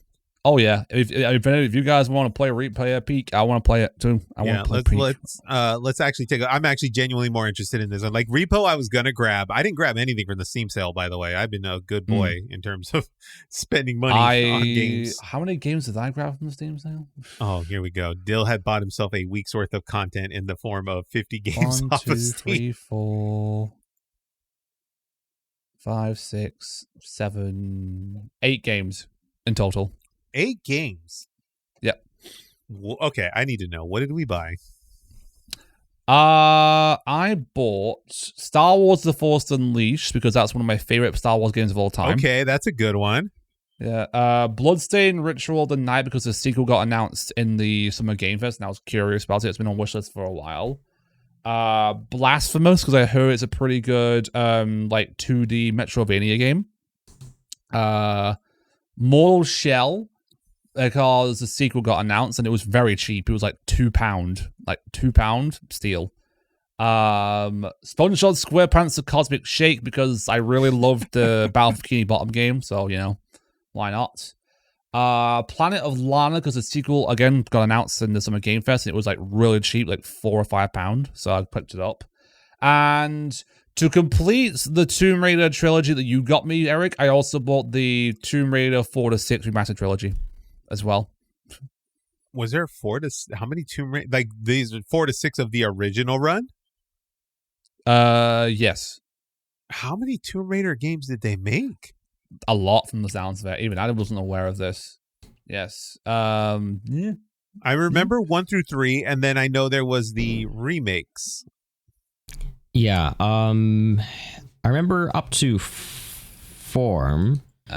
And I think there was like Angel of Darkness. Tomb Raider games. Sounds like such a Tomb Raider name, like Angel of Darkness. Yeah, and then there was like, and then all of a sudden they started doing like Tomb Raider Anniversary and all that. There's a lot. Like, holy shit, there actually is quite a lot. Yeah, there's as many as Tomb Raiders as there is Sonics. No, literally from like 1996 to oh god, there's literally I think there was a Tomb Raider game released every single year from like 1996 to 2003, according to this. Jesus Christ! And then 2004 to 2005 was the only years that they skipped a bit, and then they released more. That's insane. Yeah, it is. Like Tomb Raider, Tomb Raider 2, Tomb Raider 3, and then Tomb Raider: The Last Revolution. That one I remember. That one I remember. Tomb Raider on the Game Boy, Tomb Raider Chronicles, Tomb Raider and the Curse of the Sword on Game Boy Color, Tomb Raider the Prophecy, Tomb Raider the Angel of Darkness, which you just mentioned there, Zen. Yeah. Jesus, man. I didn't realize there was that much Tomb Raider. Let me have a look at this actually and see what it actually includes. Full page. But, okay, so this one includes The Last Revelation, Chronicles, and Angel of Darkness. So those are the 3 on the 4 to 6 ones. So yeah, all right. So you went on a little spending spree. That's cool. Yeah. Well, I figured my budget always for every summer sale or whatever sale is £50. That's it. So I only spend like just over £50 on all those games. In total. Did the Steam sales used to be better? Like, I feel like it just depends on like what you have and what you don't have, because a lot of them probably the case that you have the games that you want now. So like, I don't know. Right. I go on my wish list and just like make the most of what I can get. Pretty much. That's all I do with every sale that goes on. I feel like at one point some of the Steam sales were like truly epic. Like we're talking 50% off games, 60% off stuff. Like there was a lot more of that versus like the 20 to 30% off you see now. Yeah. I tend to gravitate more towards the ones that are cheaper. Yeah, during some of the sales, but they're still perfect times. There's still perfect times to get like a little bit older games that you always wanted to play. Like, what's a good example? like Doom 2016, right? Like if you missed the chance to play the Doom run, like the start of the Doom remakes or whatever, Doom 2016 always ends up being like $10 or cheaper. You know, I think the Doom 2016 was like $10 in total. Like $10 or something like that. It's a great opportunity to play that kind of stuff. One of the best FPS games I've around. Yeah, the Tomb Raider, like the Tomb Raider remasters are always cheap, things like that. Yeah. But if you're trying to get like some of the Sony stuff, like it's always like 30% off or whatever. I keep waiting to get Helldivers, but it still like sits at $40 on sale. So I don't know. You know, I don't know how I feel about that. But which is a great transition into Helldivers. Yes. Okay, so Dill, let's be honest here with the community and the listeners and all that stuff. You are very anti-Helldivers based on Sony's actions here. So there's an update that happened recently. Sony finally released Helldivers 2 and a bunch of other games from the region locks. Oh, that's why you're in. They finally released it after like over a year, and I found out why. And I don't know if I discussed this before and everything like that, but so the from what I've heard, the reason why it happened is because Stellar Blades, the like hack and slash Guna looking game, basically. That was being released on PC not long ago. And the developers of Stellar Blade noticed the region lock was going to be put on their game, went to Sony heads and was like, hey, could you perhaps, you know, let our game release on all these other countries so we can sell more games? Sony, for some reason, said yes. They sold 200,000 copies of the game within a week all across the world. Compared to all the other Sony released on PC, which showed like less than 50 to 100,000. So yeah, they finally released like I think Helldivers 2, I think God of War Ragnarok, and The Last of Us Part 1 are now like no longer region locked. So to celebrate that, I went back to Helldivers 2. I went back to Helldivers 2. I played it with a friend Jody Street. Which was a lot of fun. And not all that, we also got another update. Helldivers 2 is coming to Xbox. It's coming to Xbox in August. Wait, really? Yep. It's coming to Xbox next month. We're gonna get more divers. Did Hell now freeze everyone over? can dive. Sony, for some reason, they're doing a 180. Not only are they like released the region lock, but they're also bringing the game to Xbox soon. Oh well, everyone can dive. Helldivers isn't a Sony like exclusive developer, right? Like it's not one of those. Well, Sony published the game. Okay, that's their relationship. The developers of Helldivers though have said that the next game they're working on they will not be working with Sony after what happened with Helldivers 2. Interesting. They're going to be like solo, basically. So yeah, but yeah, Helldivers 2 also still really good. I played it a bunch. I played it against new enemies. They still have all the old war bands as well, so I didn't miss any of content or anything. So yeah, it's just a lot of like mindless fun. That game really is. Were there any performance improvements in the updates, or was it mostly to handle this region lock stuff? It did play a bit smoother, though. For some reason, OBS hates like certain games on my PC. And Helldivers 2, I had to like lower everything down to like Steam Deck quality in order to stream it. Damn. Jesus. Yeah. It's like my PC runs it fine, but OBS just hates it. I don't know what it is about my OBS that hates it. Honestly, might need to update it. I don't know. Build yourself a mini PC. We'll talk about those potentially later. I've become obsessed with the mini PCs, but you also got some Pokemon here. Of course, yes. What would a Dill segment be without Pokemons? What have we done today?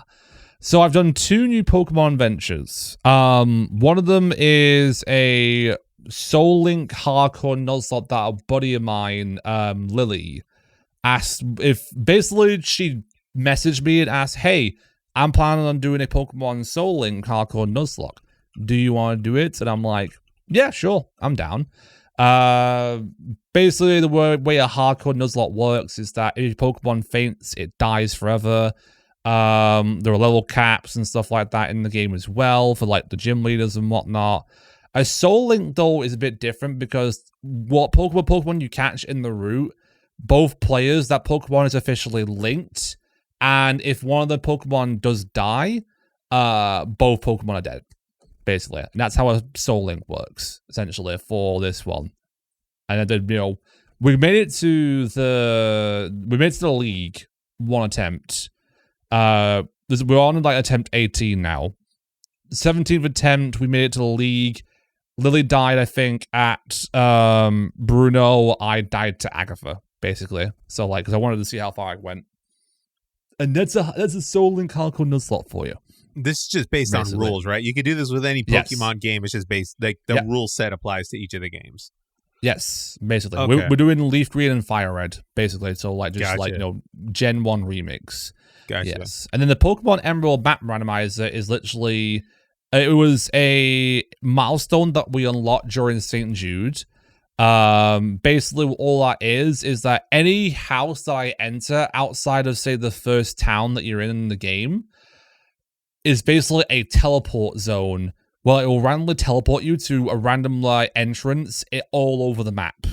And my goal is to try and beat Emerald by teleporting all the way through these like different like areas and seeing what I can do with them, essentially. And I've seen Point Crow do this. Yeah, it is Point Crow's map randomizer that I use. Actually, he has a website where you can like you upload your game and it will just randomize it for you, essentially. And it's a lot of fun. I feel so far I've managed to get the second gym badge and the bike, and that's all I've managed to do so far. How about How about you do the randomizer Nuzlocke, or would that just? I've done that before. What the hell? I've done Nuzlocke. I've done randomizer. I've done randomizer Nuzlocke. I've done a hardcore Nuzlocke with crowd control. That was during St. Jude month. I'm doing Kaiser Wyoming currently, and now I'm doing these other two things as well. Where would Dill be without Pokemon? Sad. Sounds about right. Like, yeah. That sounds about right. Yeah. But yeah, that's basically all my game that I've been doing recently. All right. In a nutshell. That is Tony Hawk Pro Skater 3 and 4, Chrono Trigger, Pokemon Soul Link Hardcore Nuzlocke, Emerald Map Randomizer, Helldivers 2, and Peak. We're going to go ahead and we're going to take a break, and we'll be back shortly. This is Good Friends, Good Games. All right. Good Friends, Good Games is back. Demi has showed us a very interesting statue that will make its debut here on Good Friends, Good Games shortly. And Zenith had almost died of heat exhaustion. As you can see, he is there, and he's functioning now. Now he has, instead of water, he brought fruit punch. Yeah, very good for. Well, actually, it's got a lot less sugar in it, so it's actually as well. It's actually helping with hydrating. Is it Gatorade? And it's out of a milk mug jar thing that's got Lala milk on it. Is it like Gatorade or something? No, it's this like fruit fusion kind of thing. So it's got like apples, cranberry, raspberry. I think it's got a bit of kiwi in it as well. Oh, you swank. Okay. Yeah. Blended juice. It's just like one of those like like fruit juice like cartons that you can get from the store. Super cheap too. It's like about $1.60. Oh, okay. Yeah. Speaking of juices, Pow has entered adulthood, and she purchased a no, you pervert. I was like, if you're gonna produce his Pow, what? No, you take that back. Sorry. That is like, my partner. I do apologize, and I was just like, what? What a weird conversation to turn into. All right, carry on. Pow was scouring the Amazon Prime page for a blender. That is where this is the life we live now in terms of our purchases. Sorry, Pow. Oh my Friday God. nights. Yeah, no, we are looking for a blender. Yeah, I'm just imagining like your daily routines just looking like the introduction of like from a scene from Better Call Saul, where they just randomly show just like 2 minutes of people just like making eggs and blending fruit juice, and then just and it comes out like like schlop. Yeah. But yeah, that was Pow's big purchase, was the blender. My only purchase was duct tape. I don't know. Yeah, dude. I mean, that's how you know you have either of you guys gotten to that point of life now where you're getting excited, or anyone in the chat here, where you get excited over shit like a vacuum cleaner or like a cooking set you buy or something, you know? My mom bought a new air fryer. She's got excited over that. Oh, dude, air fryers are amazing. Yeah, she got like the double stacked tray one where it's like on top of each other, and it has like a so she got that screen. She got the double tower. Yeah, and then it's got a touch screen buttons as well. So like, yeah, air fryers are amazing. What do you guys? They're pretty good. Yeah, I literally recently just bought like a hand vacuum, and it cleans like the back of your chair, like because I have like a lot of dust and debris, and then. And it cleans like the stuff between your keyboard, and I was so excited about it, and then I thought that I lost it literally the day after. We bought the Fantic one, the one that keeps ending up like in the TikTok shop, the Fantic branded one. It looks like a gun. Yeah. I bought one of those things because I bought the combo one that's like the vacuum, and it also doubles as the like compressed air blower. Yeah.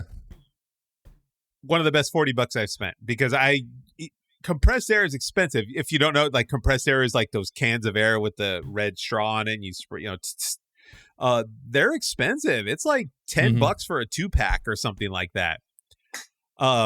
This vacuum / blower thing cost me like $30. Yeah. So like we use it all over the place. Like it cleans up my desk. I use it to blow out the computer. I think I have one of those. Yeah, somewhere. and they make a whole like assortment of tools now. Like they have their own version of like an electric screwdriver. They have a tire inflator. They have like a Dremel tool kit now that they can get, and it's all battery powered. So like I'm like, oh shit, I need all these things. Go ahead. I'm this close to fathering a child just so I can have one of those like Home Depot Father's Days like the guy has in the commercial. Oh yeah. I mean, when I was buying some like garden equipment, to like do the lawns and stuff like that, I was looking to get the cordless ones with the battery pack, Yeah. Because we had that for the longest time. It was really handy. Fucking thing is like 3 times more expensive than the actual corded ones, and I'm just like, fuck that. Do the exact same thing, but you're cordless? No, I'll just toss off with the cord and just use you that can go one. get an extension cord. The majority of that pricing is in the battery, dude. Yeah, like, we already have extension leads, so that's not a problem. It's just like I just thought it would like be a bit easier, but then like it being like 3 times the price, I'm like, no, hell no, so fucking dumb. They'll like Well, it's actually, I don't want to say it's dumb because it's smart for business, right? They'll sell you like, you go to like Home Depot and they'll sell you like the drill and the saw kit together, right? For like $150, and you get a battery with it, or 2 batteries with it, right? But then if you need more batteries, they will charge you like $150 to $200 for just the batteries. Yeah. So like dudes will just go and buy a brand new drill when it's on sale just so they can get the extra battery. They don't even need the drill. So I have all these drills. Yeah, they just need the battery. But anyway, back to video games here.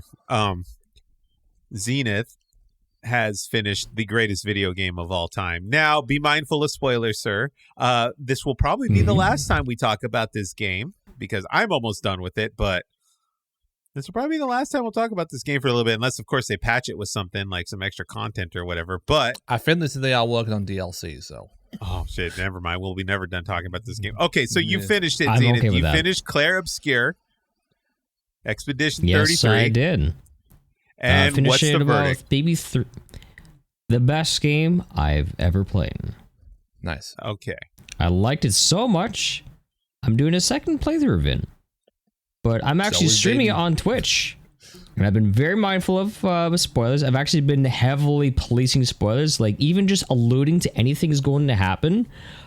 Basically just, no, gone, bye.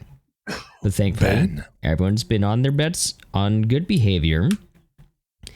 but I'm doing a challenge. So Eric, Mhm. so I'm not going to talk about like anything spoiler related, but I do have to mention this. So in the game there are things called pictos. Yes. And pictos give you a skill, but they also give you stats. So the stats are like HP, speed, defense, Attack critical hit points. rate, and and then if you have equipped for a certain amount of battles, you get to learn. You take the ability that was attached to the pictos and learn it as a Lumina. Meaning you don't have to have that picto equipped in order to utilize that skill. So the thing is, for my challenge, I am not allowed pictos or luminas. That's very, very so difficult. imagine Final Fantasy VII, where you have the weapons, but no one has armors or materia equipped. Yeah, there's no materias, basically. Yeah.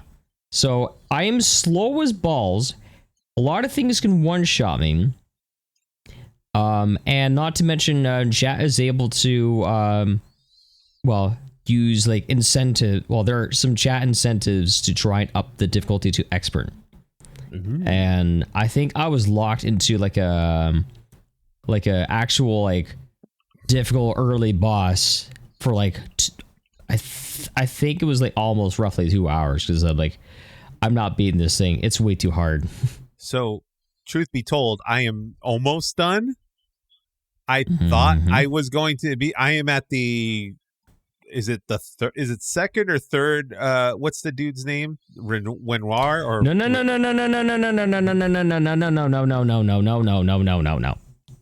Don't say. But yeah, I think I know where you are. Okay. Sorry. Nearly happened there. Yeah. Just trying to make sure that we didn't spoil for Dill. Because Dill hasn't played this yet. No. Oh, I mean, will the play guy's it in gonna 2 years once I'm done with Kaiser Ironman. the guy's gonna show up anyway soon enough, right? But I don't know how far away I am. I am there. Okay, I know where you are. I've made it to the what is it called? The this is not a spoiler either because they literally say it at the beginning of the game. It's the what the hell's the little island the paintress is on? Yeah. The monolith. That's where I am. Okay. Yeah, I know where I'm you in are. the monolith. Am I almost done beating this thing? Or do I have several hours I will to go? tell you. I'll tell you, but I'll have to message you after. But yeah. Give me an hour count here. Am I hours away or? That depends. Because that depends if you want to go right for the end or if you want to do all the fun side stuff. Okay. So that is a question here. Is there a point? Do they give me a point of no return warning? They will. Okay. They will. Basically, it will be like, this is the goal. Okay. So so the point of no return warning is what I'm curious about here because I discovered the whole Lumina points thing like just recently. Do we need to does Dill need to cover his ears? What do you think? Well, basically, yeah. I get it that you took a bit to learn because the Lumina system, was a little bit confusing at first, and then it's like, oh, okay. So you can customize your character build. What difficulty are you playing on? Just the medium. I have not dropped it down for any fight yet. I'm actually quite impressed with myself. I have managed to get this far and not had to drop any fight or drop any How fun is the pairing in this game? Once you master the pairing system is phenomenal. It is a phenomenal system of pairing. We're not going to give any story points here. If we're going to unveil anything, it'll be mostly like concepts and mechanics and stuff that we'll talk about. Concepts that's in the trailers or things that for the game. So, that is okay. So I think I've gotten far enough in this game. I'm gonna guess I'm 90% done. Would that be a fair assessment? Yeah. Okay. I'm about 90% done in this game. Then I feel like I've seen enough of it to where I can critique it. There are I have some issues with this game now that I've gone this far into it, and I think none of it is story related. I think this is an incredibly phenomenal story. I think the way they're telling this story and all the twists and turns and all that kind of stuff that they're going with is just incredibly well done. This is one of the best stories I've seen in a video game. In terms of like, how do I word this? In terms of like drama and, shock factor and stuff like that, it's up there with something like The Last of Us. In terms of like, it's made me cry more than Last of Us. Right. Damn. It's like they're two completely different games, but in terms of like storytelling and like quality of storytelling and stuff like that, it's up there with Last of Us. That being said, an interesting question. You have an interesting question. Sorry, what was that? Well, other than Clair Obscur, guys, what's the last video game that made you cry?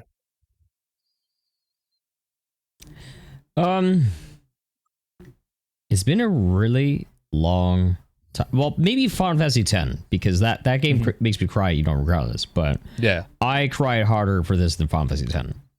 Yeah. Did I cry during Rebirth then? Not really. You got a bit teary-eyed. Yeah. I think it emotionally fucked me for sure, but I didn't know if I actually cried. Yeah. So I was there. I'm pretty sure this game will break him. Oh yeah, cool. Yeah, because I've seen it, because I've watched playthroughs of people say I never get upset over a game. This has I am not okay. That's a fun clip idea for me. Like at the start of my playthrough, doing that and everything like that, and then by the end, I'm just like in a puddle of mess, and then every Clair Obscur fan be like, yeah. I don't think I've ever cried from a video game. I've had ones that have had emotional impact on me. Yeah. But no video game has ever made you cry. I don't think I've actually cried. Like, I've gotten emotionally like shook on games. Yes. The most, like, one of the most recent ones was Final Fantasy Rebirth at the final battle, when you kind of do the last hurrah with Aerith before, spoiler alert, sorry, but it's one of the most common spoilers in video game history. You kind of do that last battle fight against Sephiroth. That battle was so damn good. And you reunite with Aerith after she's killed. Yeah. For that battle, and I think that was one of the most touching things in a game, because you did not get that shit in the remake or the original version. Mm-hmm. Yeah. And I thought that was incredibly touching. Also, Breath of the Wild, or Tears of the Kingdom also shook me a lot emotionally. Yeah. With the whole dragon sequence. Oh yeah, that was really like, holy shit, is she actually alive, dead? Yeah, like she makes the fucking sacrifice, and then she comes in, helps you, fight off fucking Ganon, and that's incredible. And then like there's The Last of Us, when you're just emotionally shook, especially the beginning. Oh, if the beginning of The Last of Us does not emotionally strike you in any way, like, I think you are just solid. You are rock solid. Oh, you might not hate me then, Eric. My first playthrough of The Last of Us is on my YouTube channel, a really old video. I don't think I reacted that much to her death, if I'm going to be honest. What the fuck? Like, I don't think I did. This was like years ago, though, and I think I recorded it through my PlayStation, so like it's a very old video. Like, there's no face cam of you or nothing? Like, this is pre-Twitch There is stuff? a face cam, but it's very blurry. It's a very can't old tell video. If Dill's crying or if it's just poor quality. No. The reason why I picked it up, because that's the last game that made me fully like weep. I'm talking like bald eye and everything like that, was Marvel Spider-Man's ending. Yep. Yeah. What was that? Spoiler. Okay, so spoiler warning for those who haven't played Marvel Spider-Man. It's the moment where Aunt May basically just like tells Peter to take off her mask. On her deathbed. She's like in the hospital or something, right? Yeah. On her deathbed. She's on the deathbed. Made me like bawl. I was emotionally fucked for like a week after that. That's a fair one. Yeah. To the point where even thinking about it now still makes me get emotional. Yeah. Like that game was like peak storytelling to me. That's the that's fair. That was a tough one. I do remember that. Yeah.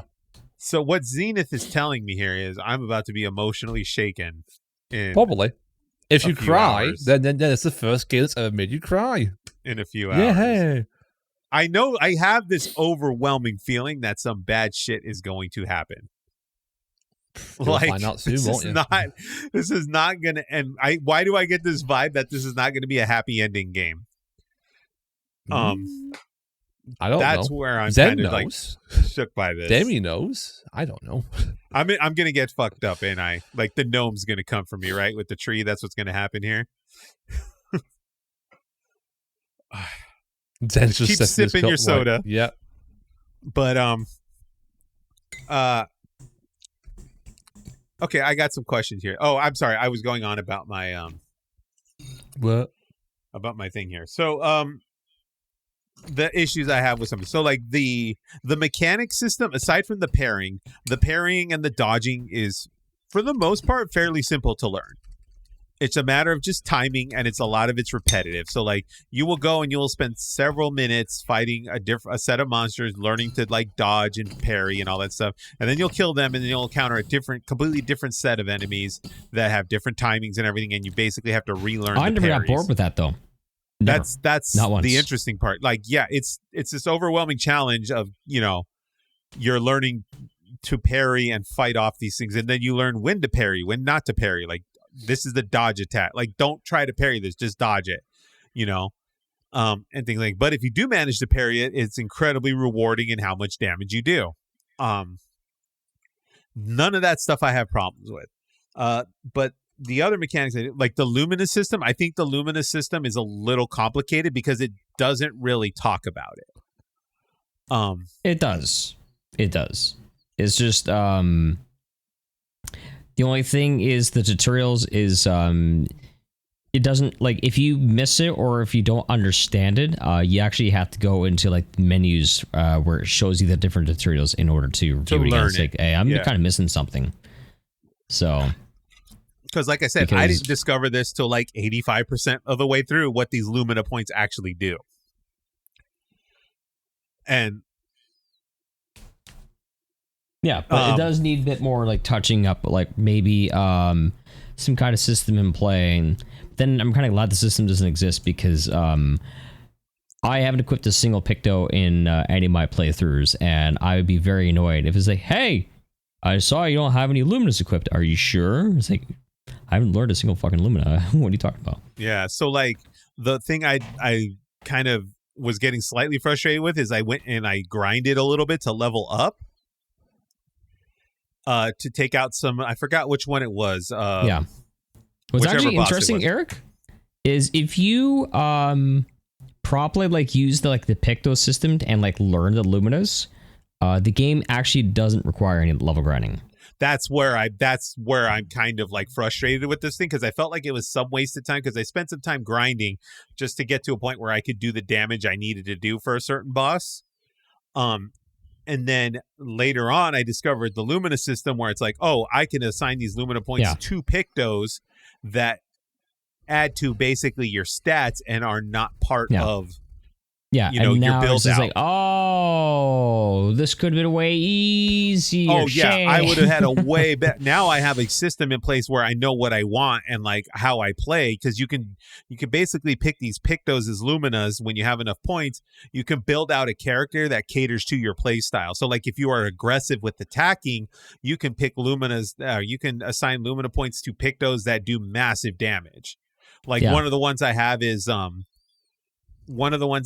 I think, I forget what it's called, but it's like, Roulette. It's called Roulette. It's a Picto power up that it's called Roulette, and basically it'll give you a 50% chance of doing 200% damage or a 50% chance of only doing 50% damage. Yeah, I never really bought that one. It's just, for me, it's heals and set everything on fire. Yeah, see, I like the damage counter, or I like the heavy damage building ones because I have what's her name? Cyrene, I think is her name? Don't say the name. It's fine. He ain't gonna. We're way ahead in this thing where I'm not giving away any spoiler, but these are characters that are gonna come along, right? But I have a character built out that is heavy damage, and then I have it set up where her Lumina point is assigned to a Picto that will fucking do massive damage if I hit the right roll with the what do they call the things where you have to do enough specials and then you gain a point for doing enough specials. What are those things called off the top of your head? The special attacks, basically. Okay. You have to do the specials to get the points or whatever to do those. Yeah. And while we're at it, Dumbledore dies. Oh yeah.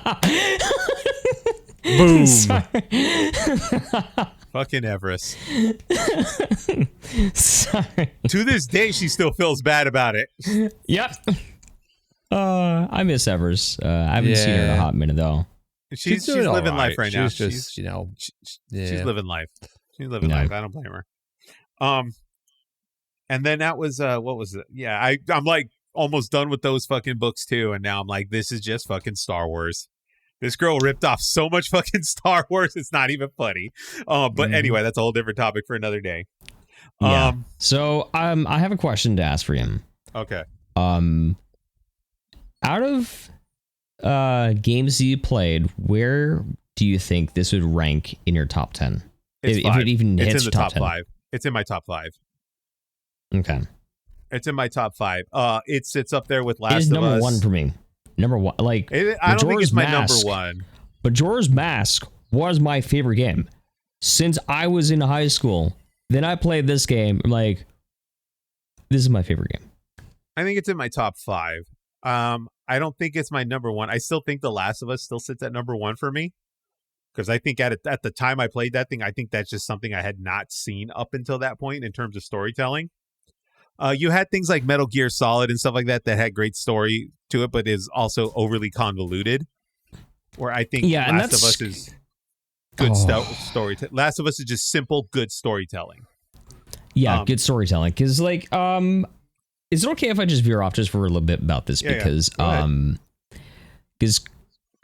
I think convoluted storytelling kind of waters down, like, some of the experience for me. And but at the same time, like, if it makes sense in a way, then I can really get behind it. But like, after watching, this is kind of why I don't really play any Kojima games, because I've seen a lot, like Metal Gear Solid. I've seen, I've watched like kind of like deep dives on Death Stranding, and then Kingdom Hearts. I'm like, Jesus Christ. If you're going to go into convoluted lore, Kingdom Hearts is number 1. Yeah. So like all these like and I know that like people, that's the thing, guys, I'm gonna get hated. Hot take here.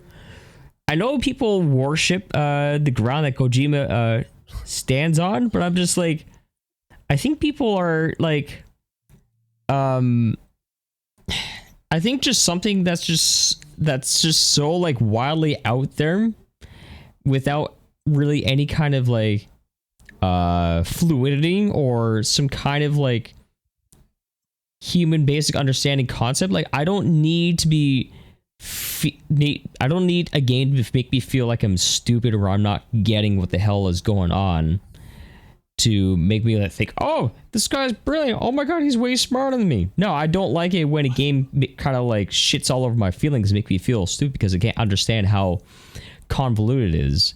And it's finish your thought. Sorry, and I'm gonna see if I can come up with a counteract. I struggle with those kinds of games, and that's why I just can't really get into them. I tried. That's fair. Yeah. It's all good. Where I give Kojima credit, and again, this might be like Zenith, this might be a hot take. Where I give Kojima credit, Kojima can take the most plain and simplest of ideas, or the most what the fuck ideas, and make it a game where you will at least give it attention to like, what the hell is this? Yeah. Like he will like basically Death Stranding is basically a fucking walking simulator. You're an Amazon delivery guy basically in fucking, Death Stranding 1. But he manages to make it to where you will be like, what the hell is this? And at least try it. Mm-hmm. That's where I will give him credit. That is the most weirdest of obscure concepts. And then you're kind of like, huh, let me go give this a shot and see where this goes, right? That's where I think Kojima kind of shines in a way. Yeah, I agree with that. I think his storytelling is incredibly overly convoluted. Like Metal Gear Solid's it's good storytelling up until you get to the ending and it tries to piece it all together. Then it's just a damn mess. Like what the hell? It's all government conspiracy shit, and then it kind of like turns you off from it. But I do give him credit where I give the man complete credit because he makes some of the most cinematic games you will play. You're playing like a real life sci-fi movie, and to an extent, like when you're playing his stuff. So I will give him credit there. But back to the original topic here of like just story wise, like simple storytelling is what gets me about The Last of Us. It's just straightforward drama storytelling, right?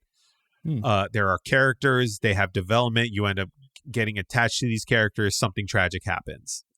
That is, I think, good storytelling and that's where I'm getting the vibes from this game. But back to some of the things I don't like about Clair Obscur. The Pictos Luminous system is kind of annoying in a way. It gets a little complicated if you're not paying attention. And like you said, it's completely missable if you miss that segment of the tutorial or whatever. But I think it's easily missable in the tutorial because they're throwing all a bunch of other stuff at you.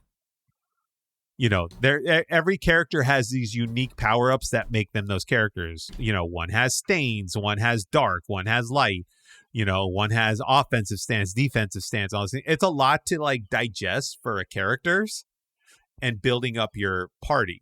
It's a lot to digest at once. And this might be a hot take here. Some people might think the most annoying part of this game, it needs a map system for the levels. Yeah, that is. It needs a navigational map of some way, shape, or form because these levels are beautiful and they were gorgeous, right? That I will not take that. This is some of the most beautiful, like visual level design I've seen. But in terms of navigation and, moving around and finding your path on where you're supposed to go or whatever, you can get easily lost. And I think that makes the game difficult. I got lost in the hell did I get lost? The water-esque looking thing, the water looking level. I got lost. Yeah, it was in the demo. Yeah.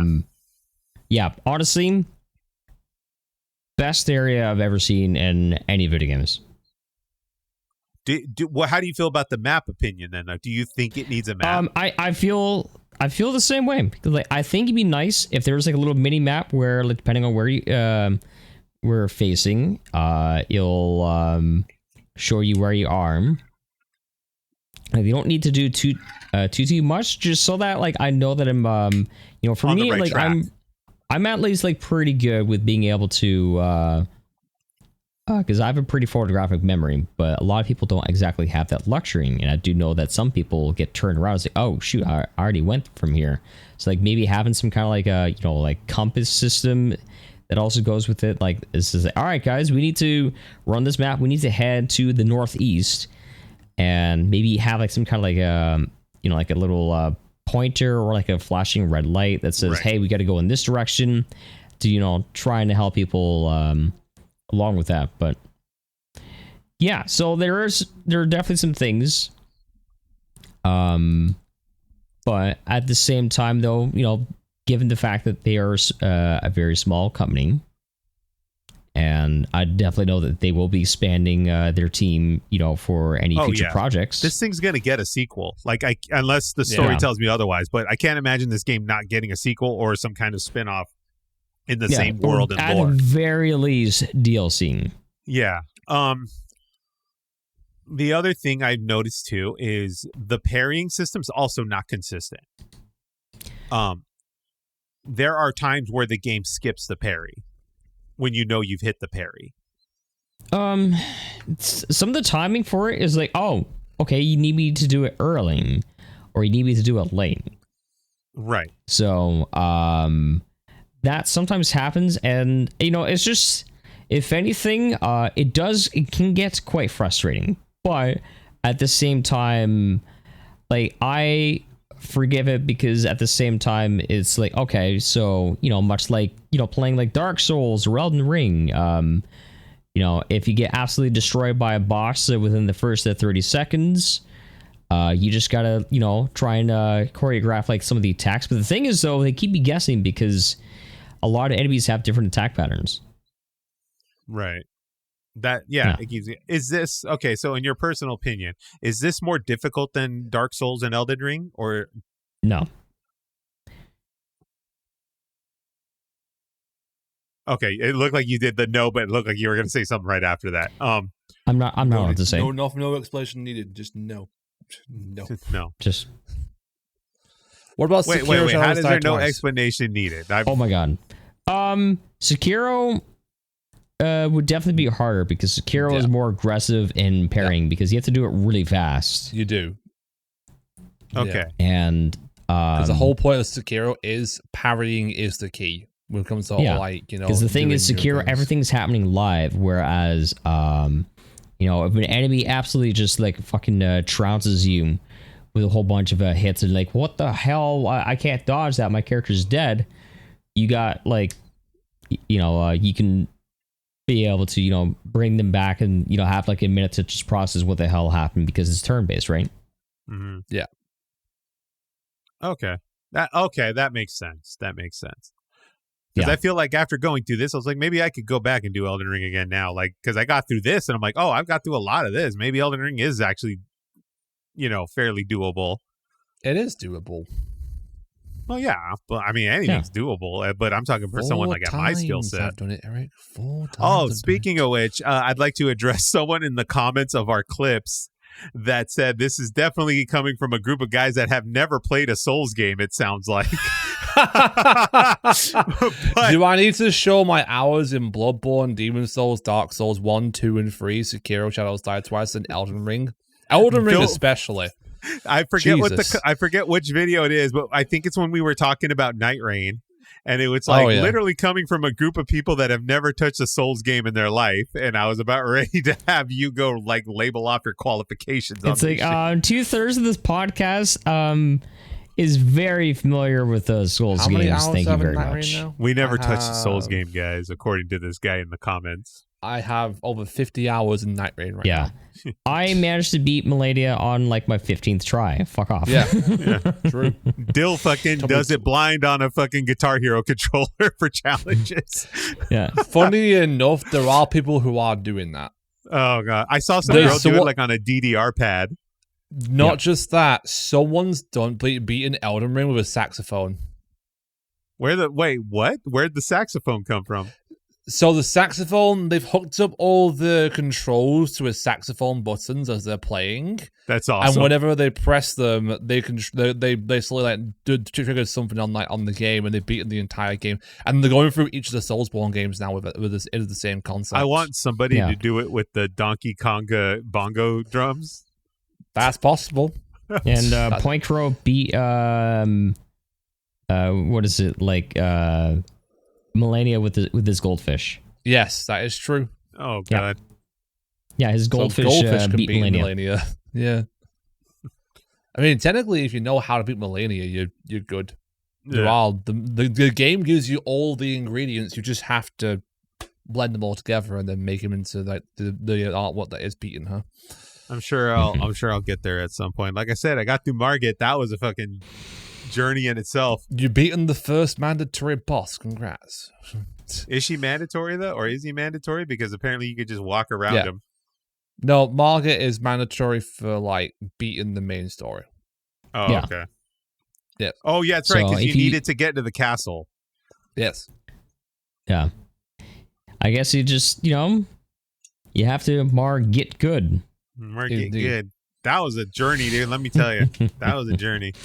Yeah, I'm glad you did though, because a lot of people haven't been able to do that. Because for a lot of people, Margit was their sign to be like, you know, maybe I'm not cut up for this. Because it's crazy. Because I know we've talked about Elden Ring numerous times on this. Apparently, we've never played a Soulsborne game in our lives, but we talked about this numerous times because, like, what it does is that is where it tells you to go. That's where the game's like, "Hey, go this way, sir."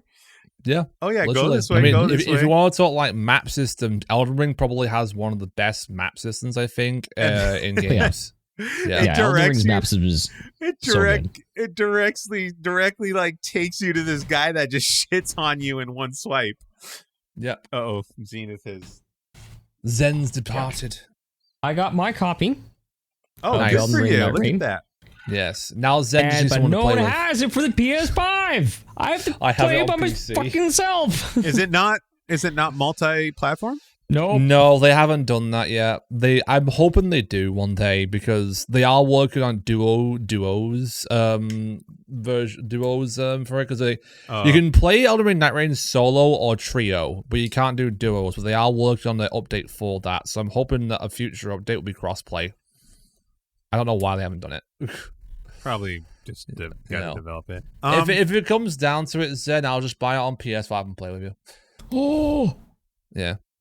I'm glad Zen has the PS5s now, so he can play all these games with us.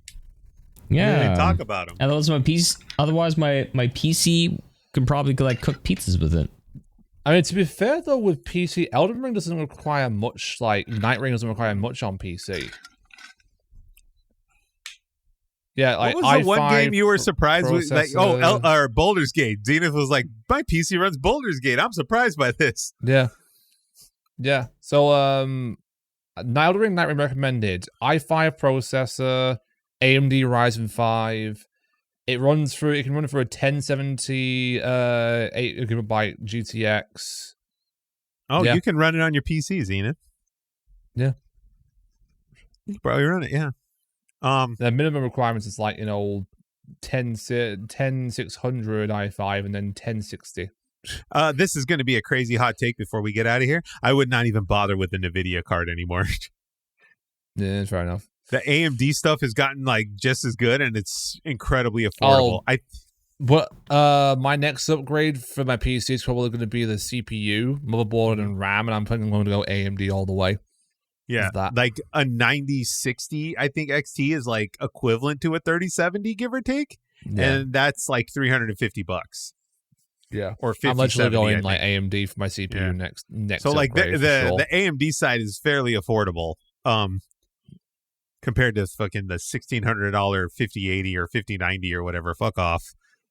Yeah, go make AI cartoons now with your shit. I'm tired of NVIDIA. That's fair. But anyway, that's going to be it for the episode here. We're going to go ahead and we're going to call this. Next episode is, what did I say again? 26, right? 26. Mm-hmm. 26 of this month. July 26. Exclamation point social media. You can go catch. Oh god, my keyboard just went crazy. No. You can go and catch some of the clips from Erik and Pal Split Screen where we played the Magic Final Fantasy VII decks. You can go check that out. We got some clips up from that. We also have stuff up from the previous podcast. You can go check that out. Pal and I are working on another Split Screen episode for Split Fiction. We're going to get that up, within the next week or so, week or two, hopefully. And I don't know, maybe we'll play some of this climbing game that Dill's got going. Peak. We must play Peak together. It's so damn good. I need to get to the top. I will run it by Pal. She'll like it. Yeah. So again, we'll be back on the 26th. Guys, we appreciate you. This is good friends, good games, and we'll check you again soon. Bye.